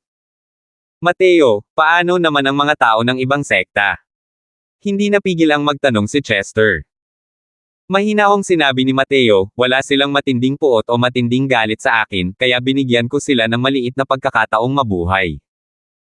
Kung makakalabas ba sila ng buhay o hindi, depende iyon sa kanilang kapalaran. Sige, makakalabas tayo sa Pormasayon sa pamamagitan ng paglalakad doon. Tara na. Matapos mawala si Mateo at ang mga tauhan ng Tranquil Cloud Sect, ang ibang mga tao sa malaking hanay ay nagulo na. Napakasama talaga ng punk na yan. Para iwan pa ang marami sa atin sa Grand Array para tumakbo sa sarili nating landas. Kailan lumitaw ang ganitong halimaw sa Tranquil Cloud Sect? Kung kaya niyang lumaki, malamang na magbabago ang setup ng ating Southern Domain. Ang nanay mo. Gusto mo pa bang pakialaman ang setup ng Southern Domain? Nakakulong tayo ngayon sa Grand Array. Hanggat gumagalaw tayo ng bahagya, masusunog tayo hanggang abo. Dapat mong isipin kung paano makakalabas. Dapat magdasal ang baliw na yan na huwag ko siyang mahuli. Kung hindi, pagsisisihan niya ang pagsilang niya sa mundong ito. Ang nagsalita ay isang martial artist sa 3rd level Crystal Formation Realm. Tiningnan siya ng lahat na parang isa siyang tanga. Kahit na si Mateo ay isang ordinaryong 8th level Spirit Condensation Realm, kailangan pa rin niyang maghintay hanggang sa mauna ang lahat na makalabas. Lalo na't sa oras na ito, walang nakakaalam na si Mateo ay hindi isang ordinaryong martial artist ng Spirit Condensation Realm. Tumahimik kayo para sa akin. Sigaw ni John Woo na may taglay na enerhiya. Sa sigaw niya, tumahimik talaga ang lahat. Sumigaw si John Woo kay Eman mula sa likuran, Eman, kumusta? Mahahanap mo ba ang daan palabas? Simula nang matuklasan ang pagkawala ni Mateo, lagi na lang siyang nag-iisip. Nabuka lang niya ang bibig nang marinig ang sigaw ni John Woo sa oras na ito at sinabing, subukan ko. Pero, wala akong lubos na katiyakan. Nang marinig ang mga salita ni Eman, lahat ay nabuhayan ng loob. Ang pag-asang makaalis ay ipinagkatiwala na lamang sa katawan ni Eman. Sige, tumahimik na kayong lahat para sa akin yon. Eman, ikaw ang mangganguna. Kung mayroon kayong anumang pangangailangan, sabihin nyo lang. Pinuputol na rin ni John Woo ang lahat ng paraan ng pag-atres. Tumanggaw si Eman, ngunit muling nagsimulang umikot ang kanyang isipan sa napakabilis na bilis. Ang kanyang pagbawa sa Grand Array ay hindi na tumigil simula nang sumunod siya kay Mateo at maglakad hanggang ngayon. Ngunit sa kasalukuyan, mayroon na siyang ilang mga natamo. Masasabing ang paglabas ni Mateo sa kanya mula sa pintuan ng buhay at ang paglalakad hanggang dito ay katumbas ng pagpapakita ng isang sulok ng malaking iceberg ng hanay na ito sa harap niya. At ang gusto niyang gawin ngayon ay ibawas ang natitirang mga bahagi. Ang trabahong ito, natulungan na siya ni Mateo na gawin ang mas magandang bahagi nito. Ngunit kahit ang maliit na bahaging ito ay hindi ganoon kadaling tapusin para kay Eman. Tunay nga, matapos ligtas na maglakad ng mahigit 12 hakbang, huminto si Eman. Bahagyang nakakunot ang kanyang mga noo habang nagmumuni-muni ng matagal. Pinigilan ng lahat ang kanilang paghinga at nakatitig sa kanya. Ngunit si Eman ay nakatayo ng ganito ng 1 oras nang hindi gumagalaw. Pagkatapos ng 1 oras, lumingon si Eman at walang magawang sinabi, Senior Apprentice Brother Woo, may 100 pa tayo. 1 landas ang buhay, 1 landas ang kamatayan. Sa kakayahan ko, hindi ko talaga sila mapag-iba. Tayo. 50% lang ang tsansa. Sa oras na ito, si Eman ang pag-asa ng lahat. Kung siya ay malipol dahil sa isang maling hakbang, ang tanging pagpipilian lamang ng lahat ay maghintay at mamatay. Nang marinig ito ni John Woo, nagtanong siya, paano dapat tahakin ang 2 landas na ito? Casual na nagpaliwanag si Eman tungkol sa 100. Walang imik na itinaas ni John Woo ang isang low-level Crystal Formation Realm martial artist at inihagis ito. Pagkatapos, sa harap ng lahat, ang martial artist na iyon ay sinunog hanggang maging abo. Huminga ng malalim ang lahat. Hindi nila namamalayan ang ginawa ni John Woo. Walang reaksyon ang lahat. Ang disipulong iyon ay nasa maagang yugto pa lamang ng Crystal Formation Realm. Wala talaga siyang paraan para lumaban sa ilalim ng mga kamay ni John Woo. John Woo. Ikaw. Anong karapatan mong gamitin ang junior ko para sa paghahanap ng landas? Galit na galit ang senior nang namatay. Malamig na tiningnan siya ni John Woo at sinabi sa seryosong boses, isinakripisyo ko siya ng mag-isa kapalit ng daan palabas para sa marami sa atin. Ano ba ang hindi nararapat doon? Kung ayaw mo pa ring sumuko, pwede kang maghanap ng mag-isa. Subukan mo kung gaano kalayo ang kaya mong lockerin ng mag-isa. Hindi sinasadyang nabulunan ang senior na iyon. Pero sinubukan niyang makipagtalo sa pamamagitan ng pagkukunwari, kung gayon. Anong karapatan mong agawin ang junior ko? Pero may sinabi si John Woo na nagpakilig sa puso ng lahat. Mula ngayon, kung sakaling makaharap muli ng aking junior apprentice brother Eman ang mga ganitong bagay, ang inyong 6 na magagaling na sekta ay magpapalitan sa pagpapadala ng isang tao upang mamanman. Kaya, ipagdasal ninyo na mapili ninyo ang landas ng kaligtasan. Pero nang sandaling iyon, malamig na ngumisi si Devin at sinabing, bakit kailangang magpadala ng mga tao ang 6 nating sekta maliban sa inyong Heavenly Sky Sect? Tiningnan siya ni John Woo nang walang pakialam at sinabing, isang junior apprentice brother Eman ang nagmula sa sekta natin, hindi pa ba sapat iyon? Kung wala siya, maglalakas loob ba kayong humakbang kahit isang hakbang pasulong? Walang libreng tanghalian sa mundong ito. Siyempre, hindi rin kayo maaaring magpadala ng kahit sino.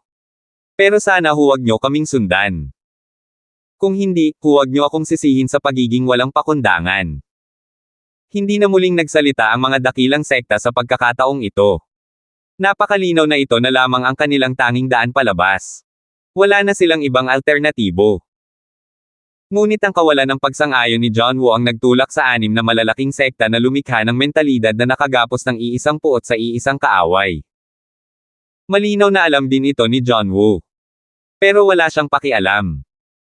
Ngayon, tanging ang Tranquil Cloud Sect na lang ang maaaring magbanta sa kanya. Wala siyang pakialam sa opinyon ng ibang mga sekta. Isang liwanag ang kumislap.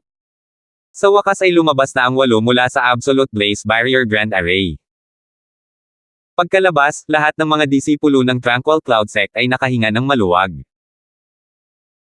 Sa loob ng mataas na Tier 4 na Grand Array na ito, dinurog sila ng ganoong klaseng maringal na presyon hanggang sa makaramdam sila ng pagka-asphyxiated. Itinaas ni Mateo ang kanyang ulo at tumingin sa Eternal Splendor Palace, ang 3 salitang ito. Isang hindi maipaliwanag na pakiramdam ang bumalot sa kanyang puso. Ang sektang ito ay tiyak na isang napakalakas na sekta sa Endless World noon.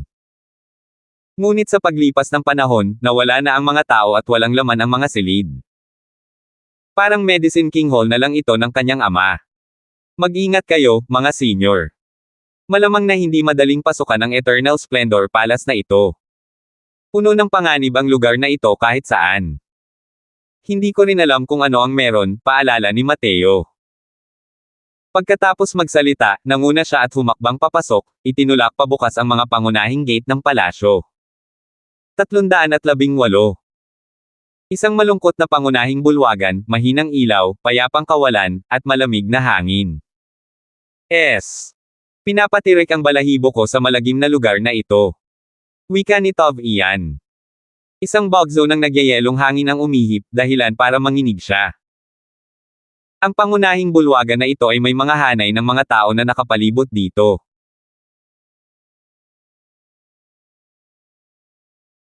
Dito. Bagamat matagal na itong hindi natitinag, hindi pa rin ito nagagalaw ng kahit anong alikabok. Sa tingin ko, ang sektang ito ay may pambihirang pundasyon noon sa landas ng hanay ng mga tao. Mula sa loob hanggang sa labas ng buong mastiko na kaharian, halos may malalaking pormasayon na nagbabantay. Lalo na ang Heavenly Thunder Goldlock Formation. Isa rin itong napakalakas na pag-iral sa mga Tier 5 Grand Array. Ang Southern Domain ay nalalante at nabubulok na pagdating sa landas ng Array Formations. Tanging isang malaking sect tulad ng Heavenly Sky Sect ang makakapag-alaga ng mga Tier 4 na Formation Masters. Ngunit ang kanilang mga Tier 4 na Formation Masters ay talagang napakahina kung ikukumpara sa sect na ito. Bumantong hininga si Chester ng may paghanga. Tumanggaw si Mateo at sinabing, mag-ingat kayong lahat. Baka may panganib din sa pangunahing bulwagan na ito. Sa totoo lang, nang hindi na kailangan ng paalala ni Mateo, paano nagawa ng iba na magbaba ng kanilang bantay matapos maranasan ang napakaraming karanasan sa mystical na kaharian. Mateo, tumingin ka roon. May painting. Biglang sigaw ni Toby yan. Tumanggaw si Mateo. Nakita rin niya ang painting. Sa labas, wala siyang ekspresyon, ngunit sa loob, napakaraming kalapastanganan ang tumatakbo sa kanyang isipan. Pamilyar na pamilyar sa kanya ang taong nasa painting. Ang tao sa painting ay may malasage na kilos at elegante at mahinhin. May pagkakaiba lang ang mukha ng binata sa taong kilala ni Mateo. Gayunpaman, nakilala siya ni Mateo sa isang sulyap. Ang taong nasa painting ay ang mas batang bersyon ng Tier 9 Formations Emperor, si Leonardo Luri. At si Leonardo ay mayroon ding isa pang titulo, na isa sa 10 dakilang Divine King ng Divine Realm, Grand Yan Divine King. Ang 10 dakilang banal na hari ay mga taong nagpaunlad ng kani-kanilang mga nasasakupan hanggang sa mga limitasyon. Bagamat magkakaiba ang kanilang mga direksyon sa pag-unlad, mayroon silang isang karaniwang punto, na siyang sukdulang lakas. Makakaasa si Leonardo sa landas ng mga pormasayon upang magkaroon ng posisyon sa 10 dakilang banal na hari. Makikita kung gaano kataas ang kanyang mga naabot sa array daw. P** kunin mo ang lola niya. Hindi nakakapagtaka na may pamilyar akong naramdaman noong pumasok ako sa mistiko na kaharian. Matapos ang mahabang paglilibot, ang sektang ito pala ang mga turo ng Dao na iniwan ni Leonardo na taunang iyon. Hindi lang niya siguro inakala na ang kanyang mga turo ng Dao ay nabura na sa loob ng ilang taon. Hindi inaasahan, o hindi inaasahan. Ang taunang iyon ay nagmula pala sa walang hanggang mundo, samantalang ako ay muling nagkatawang tao sa kanyang tinubuang bayan. Sandaling napuno ng walang katapusang emosyon si Mateo sa kanyang puso. Matapos ang ilang panahon na kaguluhan sa mistikong kaharian na ito, lumabas na ito pala ang mga turo ng Dao na iniwan ng isang matandang kakilala. Sayang naman. Wala na ang mga disipulo at tagasunod mo. Kung hindi, tiyak na didisiplinahin ko sila ng maayos para mailabas ang sama ng loob ko, malungkot na naisip ni Mateo sa sarili. Hindi kailanman ginamit ng mundo ng martial arts ang edad upang matukoy ang seniority, kundi ginamit ang lakas upang ihanay ang seniority. Noon, si Mateo ang pinakabata sa mga makapangyarihang Divine King ng Divine Realm. Ngunit ang lakas ng kanyang alchemy daw ang nangingibabaw sa panahong iyon. Tanging ang kanyang amang si Ji Zhengyang at isa o dalawa sa mga matatandang kasamahan mula sa Alchemist Association ang makakapidyaw sa kanya ng isang ulo. Kaya naman, si Mateo ay palaging nakikipag-ugnayan sa 10 dakilang banal na hari bilang parehong henerasyon. Ngunit ang Grand Yan Divine King na ito, si Leonardo ay isang matandang demonyo na nabuhay na ng ilang libong taon. Kung tutuusin, hindi naman gaanong kaliit ang sama ng loob ni Mateo at Leonardo. Ginamit ng matandang punk na iyon ang kanyang Formations Path 9 scripts bilang postahan noon para hikayatin si Mateo na makipagkompetensya sa kanya sa Formations Path. Ang resulta ay natalo ng husto si Mateo at masunaring nagpino ng 3 tier siyam na medicinal pills para sa kanya. 3 dekalidad na tier siyam na gamot. Pinino ni Mateo hanggang sa halos masuka na siya ng dugo noon bago niya nagawang pinino ang 3 high-grade tier siyam na medicinal pills.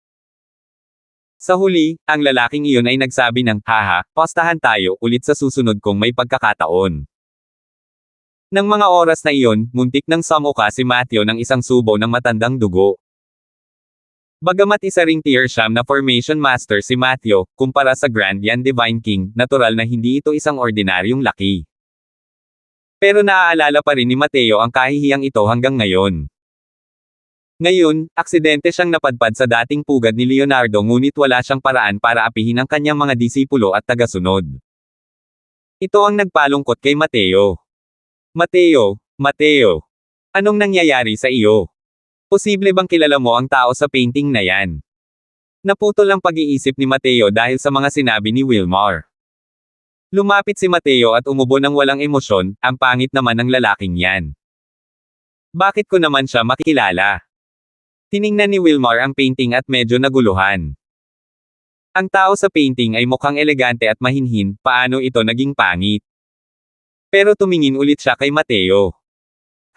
Parang mas malala nga ang itsura niya kumpara kay Mateo. Ang gaganda ng mga lalaking to, ang tiwala sa sarili. Itong matandang punk na to, hintayin mo akong bumalik sa Divine Realm, siguradong hahanapin kita para ipaghiganti ang kahihiyan ko dati. May puot na sabi ni Mateo sa kanyang puso. Pero bago pa man niya matapos ilabas ang hinanakit niya, nakarinig siya ng langit-ngit. Talagang natapakan ni Chendo ang isang tabla. Bahagyang lumubog ang batong iyon. Nalungkot din ang lahat. Wala pang nakakapag-react ng sabay-sabay na gumalaw ang 18 estatwa na orihinal na nasa mga sulok ng pangunahing bulwagan. Sa pagkakataong ito, talagang tinusok ng malakas ang basket. Nakita ng lahat ang 18 estatwang ito pagpasok pa lang sa gate. Akala pa nga nila ay mga eskultura lamang na bato ang mga ito. Pero sa kasalukuyan, ang panlabas na anyo ng 18 estatwang iyon ay talagang nalaglag lahat, na nagpapakita ng kayumangging balat. Bukod sa naiiba ang balat sa mga tao, ang 18 estatwang ito ay talagang walang pinagkaiba sa mga tao. Noong una, inakala rin ni Mateo na mga ordinaryong estatwa lang ang mga ito. Ngunit sa sandaling ito, isa na namang napakaraming kalapastanganan ang muling pumasok sa kanyang isipan. Mga puppet na may espada. 18 puppet na may espada. Gustong-gusto ni Leonardo, ang matandang punk, ang maglaro ng mga ganyang laruan. Nang makita niya ang mga sword puppet na ito, alam ni Mateo na tiyak na naiwan ito bago pa man umakyat ang matandang punk na iyon. Ang mga tinatawag na sword puppet ay mga manika na gumagamit ng mga kristal ng asensya para mag-aktibo. Mabuti na lang at ang mga sword puppet na ito ay mga gawa pa noong mga unang taon ni Leonardo, na may tier 3 strength lamang.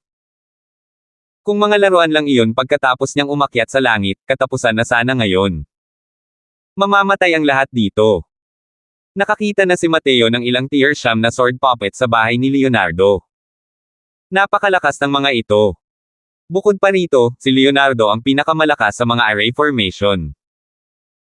Kaya niyang tapatan ang mga powerhouse ng Divine King gamit ang mga sword puppet para mag-set up ng sword formation. Gusto pa nga sanang humingi ni Mateo ng ilan para mapaglaruan noon. Pero kuripot talaga ang matandang punk na iyon at ayaw magbigay kahit isa. Leonardo, lumalaki ng lumalaki ang sama ng loob natin. Hintayin mo akong bumalik sa Divine Realm para alagaan ka. Galit na galit si Mateo kaya't namula ang mukha niya.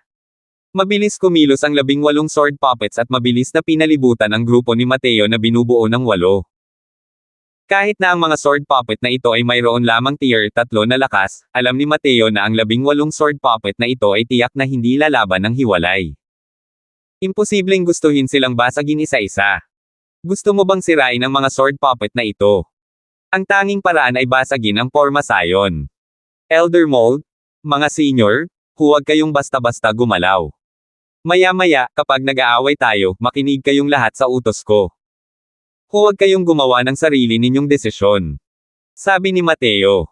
Nang marinig ang seryosong pag-uusap ni Mateo, palihim na nabahala ang lahat.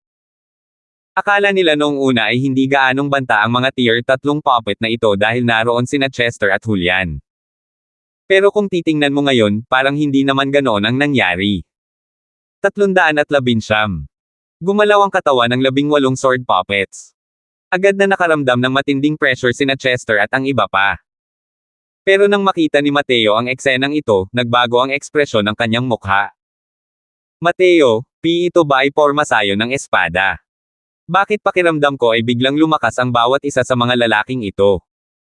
Pero kung titingnan ang kanilang mga aura, isa lamang itong late-stage crystal formation realm. Tanong ni Toby yan ang may nagtatakang tingin. Bihirang makita ang kalungkutan sa ekspresyon ni Mateo habang seryoso niyang sinasabi, tier 3 sword formation, lesser 9 revolutions interlocking formation. Hindi napansin ni Toby yan ang mukha ni Mateo at tanging tier 3 formation lang ang narinig niya. Nakahinga siya ng maluwag at sinabing, tier 3 formation lang pala iyon. Maganda yan, maganda yan. Magaling to. Hindi napigilan ni Mateo na magmura. Sabi niya, bagamat ang 18 sword puppet na ito ay mayroon lamang late-stage crystal formation realm strength, sa ilalim ng augmentation ng sword formation, ang kanilang combat strength ay tiyak na hindi matalo ng full-powered na Elder Mode. Anong sabi mo? Ang ibig mong sabihin ay ang lakas ng 18 sword puppet na ito ay maihahambing sa third level C transformation realm. Ito. Paano ito naging posible? Tila hindi makapaniwala si Tobian. Ang laban ng mga martial artist ng C Transformation Realm laban sa mga martial artist ng Crystal Formation Realm ay talagang nakakapangilabot. Hindi ito kayang tumbasan ng mga numero. Kalimutan na natin ang 18 9th level Crystal Formation Realms, kahit 28 o 38 ay hindi kayang manalo ng isang first level C Transformation Realm martial artist. Pero ngayon, sinabi ni Mateo na ang pormasyong nabuo ng 18 sword puppet na ito ay maaaring makipagbanggaan ng harapan sa isang third level C Transformation Realm martial artist. Hindi ba't medyo nakakatakot ang ganoong pagtaas? Pero malamig nang umisi si Mateo at sinabing, hey, para sa isang Grandmaster ng array daw, walang imposible rito. May kalahating pangungusap pa si Mateo na hindi niya nasabi. Kung ang kasalukuyang Leonardo ay tatawagin upang itayo ang Lesser 9 Revolutions Interlocking Formation, walang magiging kahanga-hanga sa 18 sword puppet na ito na direktang tumatawid sa isang pangunahing kaharian upang harapin ang isang 9th level C Transformation Realm. Ang mga espadang ito na nasa harap nila ay halos katumbas ng pamantayan ni Leonardo ilang libong taon na ang nakalilipas. Napakahina hanggang sa sukdulan. Kahit ayaw ni Mateo kay Leonardo sa lahat ng aspeto, palihim pa ring kumbinsido si Mateo kahit hindi siya sasang-ayon ng pasalita tungkol kay Array daw. Ang kakayahan sa pag-unawa ng taong ito sa Array daw ang siyang pinakamataas sa Divine Realm. Ang kanyang sariling nilikhang Formations Path 9 scripts ay talagang pangarap na kayamanan ng mga Array Master sa Divine Realm. Kahit si Mateo ay talagang sakam. Kung hindi dahil dito, bakit pa siya tataya kay Leonardo? Hindi tanga si Mateo. Alam din niya na hindi siya ang katapat ni Leonardo. Ngunit ang Formations Path 9 scripts ay lubos pa ring kaakit-akit kay Mateo. Sa kanyang nakaraang buhay, ang mga natamo ni Mateo sa landas ng mga Pormasayon ay pangalawa lamang sa kanyang landas ng alchemy. Kung makakapag-abante pa siya sa landas ng mga Pormasayon, marahil ay mas magpapatuloy pa siya sa landas ng alchemy. Pero, Mateo, hindi ka dapat mabigla sa isang tier 3 formation, di ba? Tutal, madali ka namang nakalabas sa isang mataas na tier 4 na Grand Array, wika ni Julian. Umiling si Mateo at sinabing, wala akong lubos na kumpiyansa. Natigilan ng lahat nang marinig nila ito. Para bang nasa sarili niyang tahanan si Mateo sa loob ng isang nakakatakot na engranding hanay tulad ng Absolute Blaze Barrier. Sinabi niya ba talaga na hindi siya kumpiyansa na harapin ang isang tier 3 array formation? Ito ay talagang isang bagay na hindi ka panipaniwala.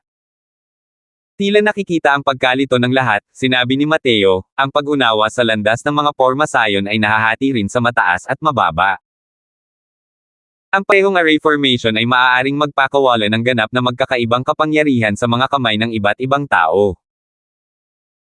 Bagamat ang Lesser 9 Revolutions Interlocking Formation na ito ay hindi mataas ang ranggo, ang pagnanais na masira ito ay lubhang mahirap. Ngayon lang nila napagtanto na ito pala ang loika ng pag-unawa sa mga konsepto. Maliban na lang, kahit si Mateo ay walang kumpiyansa na mabuwag ang Pormasayon.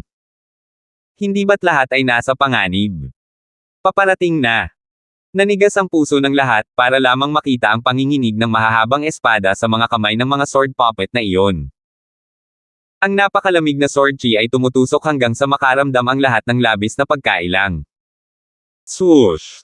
Swoosh! Swoosh! Ang mga galaw ng mga sword puppet na ito ay lubhang pabago-bago, na agad na sumire sa Pormasayon ng 8 tao ng Tranquil Cloud Sect. Gumalaw ang figure ni Mateo, sumugod patungo sa tagiliran ni Wilmar, itinulak ang mahabang espada na muntik nang sumaksak sa kanyang likod. Ngunit sumigaw siya, Elder Mode, wala na ang essence energy restriction ng lugar na ito. Kaya mong harapin ang mga sword puppet na ito nang walang anumang gapos. Tuwang-tuwa si Chester nang marinig niya iyon. Agad na tumaas ang kanyang aura, umabot sa third level si Transformation Realm Strength. Tunay nga, sa pangunahing bulwagan na ito, ang Heavenly Thunder Essence Lockang Grand Array ay talagang naharang. Dahil sa lakas ni Chester na pumipigil sa mga bagay-bagay, biglang nabawasan ng malaki ang pressure sa ibang mga disipulo. Pero kahit na ganoon, patuloy pa rin ang mga panganib sa paligid ng iba, kasama na si Julian. Ngayon, alam na nila sa wakas ang ibig sabihin ng mga salita ni Mateo. Ang lakas ng Lesser 9 Revolutions Interlocking Formation na ito ay talagang nakakatakot. Kahit si Julian sa huling yugto ng Crystal Formation Realm na ito ay nakaramdam din ng matinding paghihirap nang harapin niya ang isang sword puppet. Pagkatapos ng ilang rounds, hindi na nila agad ito natiis. Ang 18 sword puppet na ito ay bumuo ng pares. Ang bawat serye ng pag-atake ay magkakaugnay, na sadyang hindi nagbibigay ng oras sa kanilang mga kalaban na huminga ng malalim. Bukod dito, ang mga atake ng siyam na pangkat ng mga sword puppet na ito ay talagang may mga epektong pinagsama-sama. Ang isang suntok ay kasing lakas ng isa. Kahit si Chester na ito sa third level si Transformation Realm ay hindi rin ng ahas na lumaban ng harapan. Ang Lesser 9 Revolutions Interlocking Formation na ito ay talagang walang pagkakamali. Parang isang integrated mass attack machine. Mula sa simula, nagtatakbo na si Mateo para tumulong sa kanyang mga nakatatanda. Kung hindi dahil kay Mateo, malamang, marami na sanang tao ang nasawi sa mga espada ng mga sword puppet. Sa kasalukuyan, sa puso ni Mateo, hindi na mabilang na beses na niyang ipinaabot ang kanyang pagbati sa mga ninuno ni Leonardo. Gayunpaman, ang Lesser 9 Revolutions Interlocking Formation na ito ay walang kapantay ang lalim. Gamit ang mga kakayahan ni Mateo sa array daw, kaya rin niyang protektahan ang sarili sa loob ng array formation. Isang sword puppet ang lumitaw sa likuran ni Tobias nang walang ekspresyon, ang mahabang espada nito ay walang pag-aalinlangang tumutusok sa kanyang likuran. Lumaki ang tingin ni Mateo. Dumating siya sa tabi niya nang may kislap at hinailan ng malakas, halos hindi niya naiwasan ang nakamamatay na suntok na ito. Kahit na ganoon, sinaksak pa rin si Tobias sa balikat ng sword puppet. Dahil sa sugat na ito, tiyak na mababawasan ng husto ang lakas ni Tobias. Labis na nag-aalala si Mateo sa kanyang puso. Sa ganitong bilis, tiyak na may mga masasaktan. Parang drill ang pag-ikot ng isip ni Mateo at alam niyang hindi dapat maging pasibo ng ganito. Bigla niyang sinigawan si Chester, Elder Mold, ipinagtatanggol mo ang ibang mga senior. Bagamat puspusan na ang lakas sa pakikipaglaban ni Chester sa oras na ito, hindi siya lubos na nakakuha ng anumang kalamangan sa loob ng hanay ng mga kalaban. Sa halip, mas lalo siyang nabahala habang nakikipaglaban. Nararamdaman niya na kung haharapin niya ng mag-isa ang array formation na ito, ang magiging resulta ay ang pagkatalo at pagkamatay pa rin. Kayang pumatay ng isang eksperto sa third level si Transformation Realm ang 18 puppet ng late stage Crystal Formation Realm. Nakakagulat talaga ito. Nang marinig ang sigaw ni Mateo, agad na pamwesto si Chester kay Mateo nang walang anumang salita. Bagamat wala siyang masyadong alam tungkol sa mga array formation, naroon naman ang kanyang realm.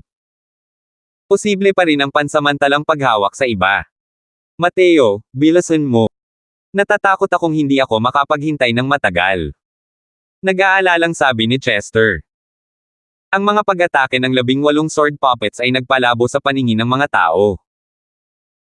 Pansamantala pa ring makakayanan ni Chester ang iba, ngunit mahirap iwasan ang pagbabantay sa paglipas ng panahon. Naiwasan ni Mateo ang atake ng isang sword puppet sa pamamagitan ng pag-squat at seryosong sinabi, bigyan mo ako ng 10 hininga ng oras. Nagngingit-ngit si Chester at sinabing, sige. 10 hininga, iyon din ang oras na kailangan para huminga ng 10 beses. Ang paghahanap ng depekto sa array formation na ito ay talagang napakahirap. Pero wala ring ibang pagpipilian si Mateo. Ang tanging magagawa niya ay sunugin ang mga bangka niya. Huminga ng malalim si Mateo, at ipinikit ang kanyang mga mata at agad na pumasok sa heart-like still water state. 320. Habang ipinipikit ang kanyang mga mata, ang mga nakapalibot na pangyayari ay nakatatak sa banal na kaluluwa ni Mateo habang lumilitaw ang mga napakaliit na detalye. Ang orbit ng 18 sword puppet, Chester, Julian, Woody, Toby, Ian, Wilmar. Napakalinaw ng lahat ng ito. Ang mga bakas na hindi mahuhuli ay mukhang napakalinaw ngayon. Parang bumagal ang buong mundo. Hindi namamalayan, muling tumindi ang puso ni Mateo na parang tubig na walang galaw. Isang hininga, dalawang hininga, tatlong hininga. Lumipas ang oras. Nang hindi nakatali si Mateo ay saka lamang naramdaman ni Chester ang matinding pressure sa kanya. Lubhang nasaktan ang kanyang mga nerbiyos, at hindi siya nang ahas na magpabeye kahit kaunti. Dahil ang anumang pag-aalis ng loob ay maaaring magdulot ng pagkamatay ng isang disipulo. Bawat paghinga ni Chester, parang hinaban ito ng isang siglo. Sa bawat paghinga, pagod na pagod si Chester sa pagtakbo. Iniligtas niya ang taong ito sa nakaraang segundo, ngunit sa sumunod na segundo, sumugod siya sa tabi ng ibang tao. Walang katapusan ang bawat paghinga ni Mateo. Kumalat ang soul force ni Mateo, at nasalo ang bawat galaw ng 18 sword puppets. Isang espada ang sumalakay mula sa likuran. Para bang tinubuan ng mga mata si Mateo sa likuran, madali siyang nakaiwas sa pamamagitan ng bahagyang pagtagilid ng kanyang katawan. Para bang ang 18 sword puppet na ito ay bumuo ng isang malawak na lambat sa loob ng lugar na ito. Ang gusto lang gawin ni Mateo ay tanggalin ang hindi maiiwasang lambat na ito. Sa isang kisap mata, 8 hininga ng oras ang lumipas. Ngunit naabot na ni Chester ang kanyang limitasyon sa maikling 8 hininga ng oras na ito. Clank! Tinulungan ni Chester si Chendo na ilihis ang isang espada, ngunit biglang nanigas ang kanyang kaba. Dahil may isa na namang espada na dumating sa harap ni Wilmar na may isang braso. Ang Lesser 9 Revolutions interlocking formation na ito ay hindi kapani-paniwalang malalim. Ang kakayahang makatagal ng 8 hininga ni Chester ay limitasyon na niya. Talagang wala siyang magawa laban sa espadang ito. Sa paningin ni Wilmar, patuloy na lumalaki ang espadang iyon. Ginamit niya ang lahat ng lakas sa kanyang katawan para subukang iwasan ang espadang ito, ngunit huli na ang lahat. Mamamatay pa rin ba ako rito kung tutuusin? Pinaikit ni Wilmar ang kanyang mga mata sa kawalan ng pag-asa. Ding! Isang malinaw na tunog ang umalangaw-ngaw. Itinulak ang espada ng sword puppet sa gilid. Natigilan si Wilmar. Iminulat niya ang kanyang mga mata para tumingin. Lumabas na si Mateo pala ang sumugod mula sa gilid at tumulong sa kanya na iwasan ang espadang ito. Iniligtas muli ni Mateo ang buhay niya. 3 hakbang pakaliwa, 5 hakbang pasulong. Sundan mo ako. Huwag kang maglakad ng mali. Hindi pa nakapagpasalamat si Wilmar nang marinig niya ang boses ni Mateo sa tabi ng kanyang mga tainga. Walang oras para mag-isip ng sobra, kusang sumunod si Wilmar sa mga yapot ni Mateo at naglakad. 3 hakbang pakaliwa at 5 hakbang pasulong. 8 hakbang lang ang kabuoang distansya, pero silang dalawa ay dumanas ng mga atake ng mahigit 1 dosenang espada. Sa prosesong ito, tinulungan ni Mateo si Wilmar na lutisin muli ang ilang mga insidente ng panganib. Pagkatapos ng 8 hakbang, muling sinabi ni Mateo, umatras ng 2 hakbang, 3 hakbang pakanan. Hindi nang ahas na magpaliban si Wilmar. Nagpatuloy siya sa pagsunod kay Mateo. Ganoon na lang, matapos umikot si Wilmar kasama si Mateo ng 6 na beses, para lang makitang malabo ang mga mata nito. Wala na talagang mga sword puppet sa paligid niya.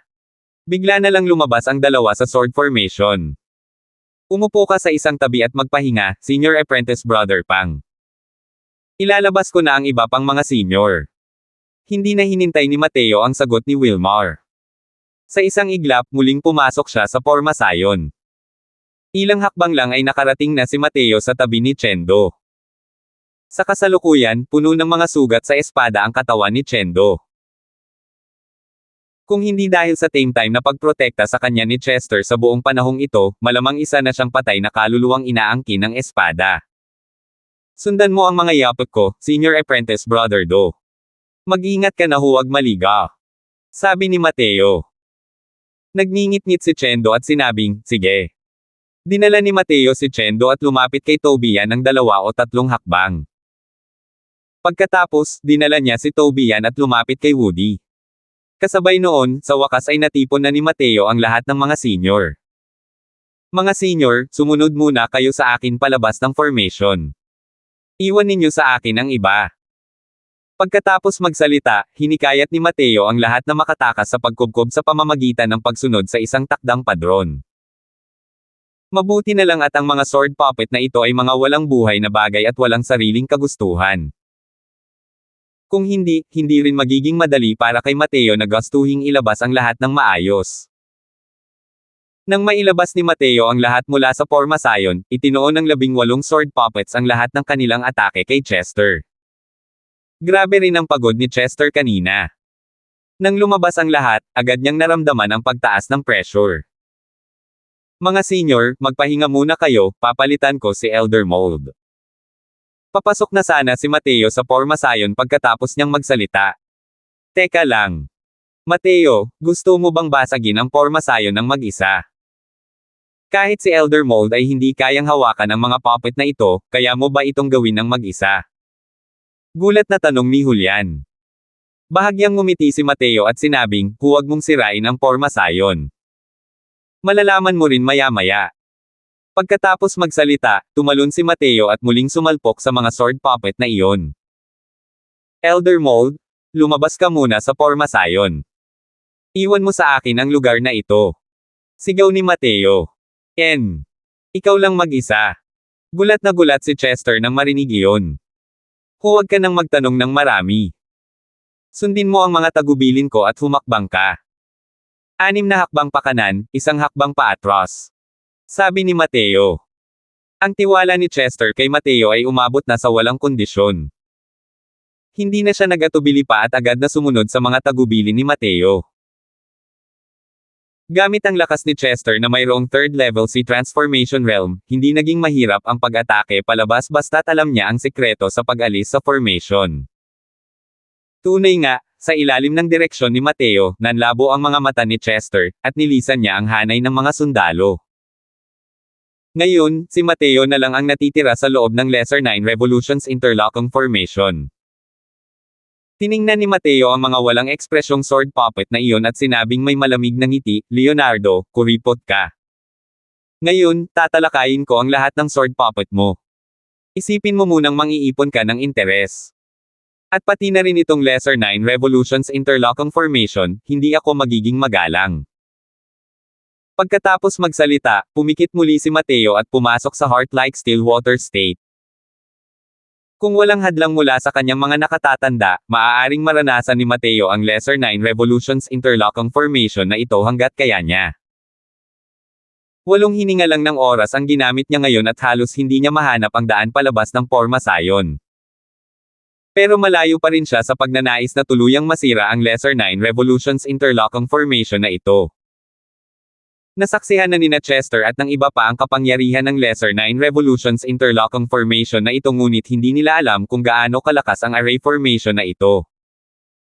Pero alam ni Mateo na sa loob ng Formations Path 9 scripts ni Leonardo, mayroong isang array formation na tinatawag na Greater 9 Revolutions Profound Heaven Interlocking Formation. Ito ay nabuo mula sa Lesser 9 Revolutions Interlocking Formation na ito. Ang kapangyarihan ng Great 9 Revolutions Profound Heaven Interlocking Formation ay sapat na upang patayin ang mahigit 100 ng ordinaryong Divine King. Kahit na kumpara sa 9 Suns Burning Heaven ng Spirit Bristle Divine King, hindi ito mas mahina. Ang hanay na ito sa harap ng kanilang mga mata ay isa na lamang patay na bagay. Alam ni Mateo na kung narito si Leonardo at namumuno rito, wala nang pagkakataon ng kanilang grupo na makatakas. Kalimutan na ang mga eksperto sa Sea Transformation Realm.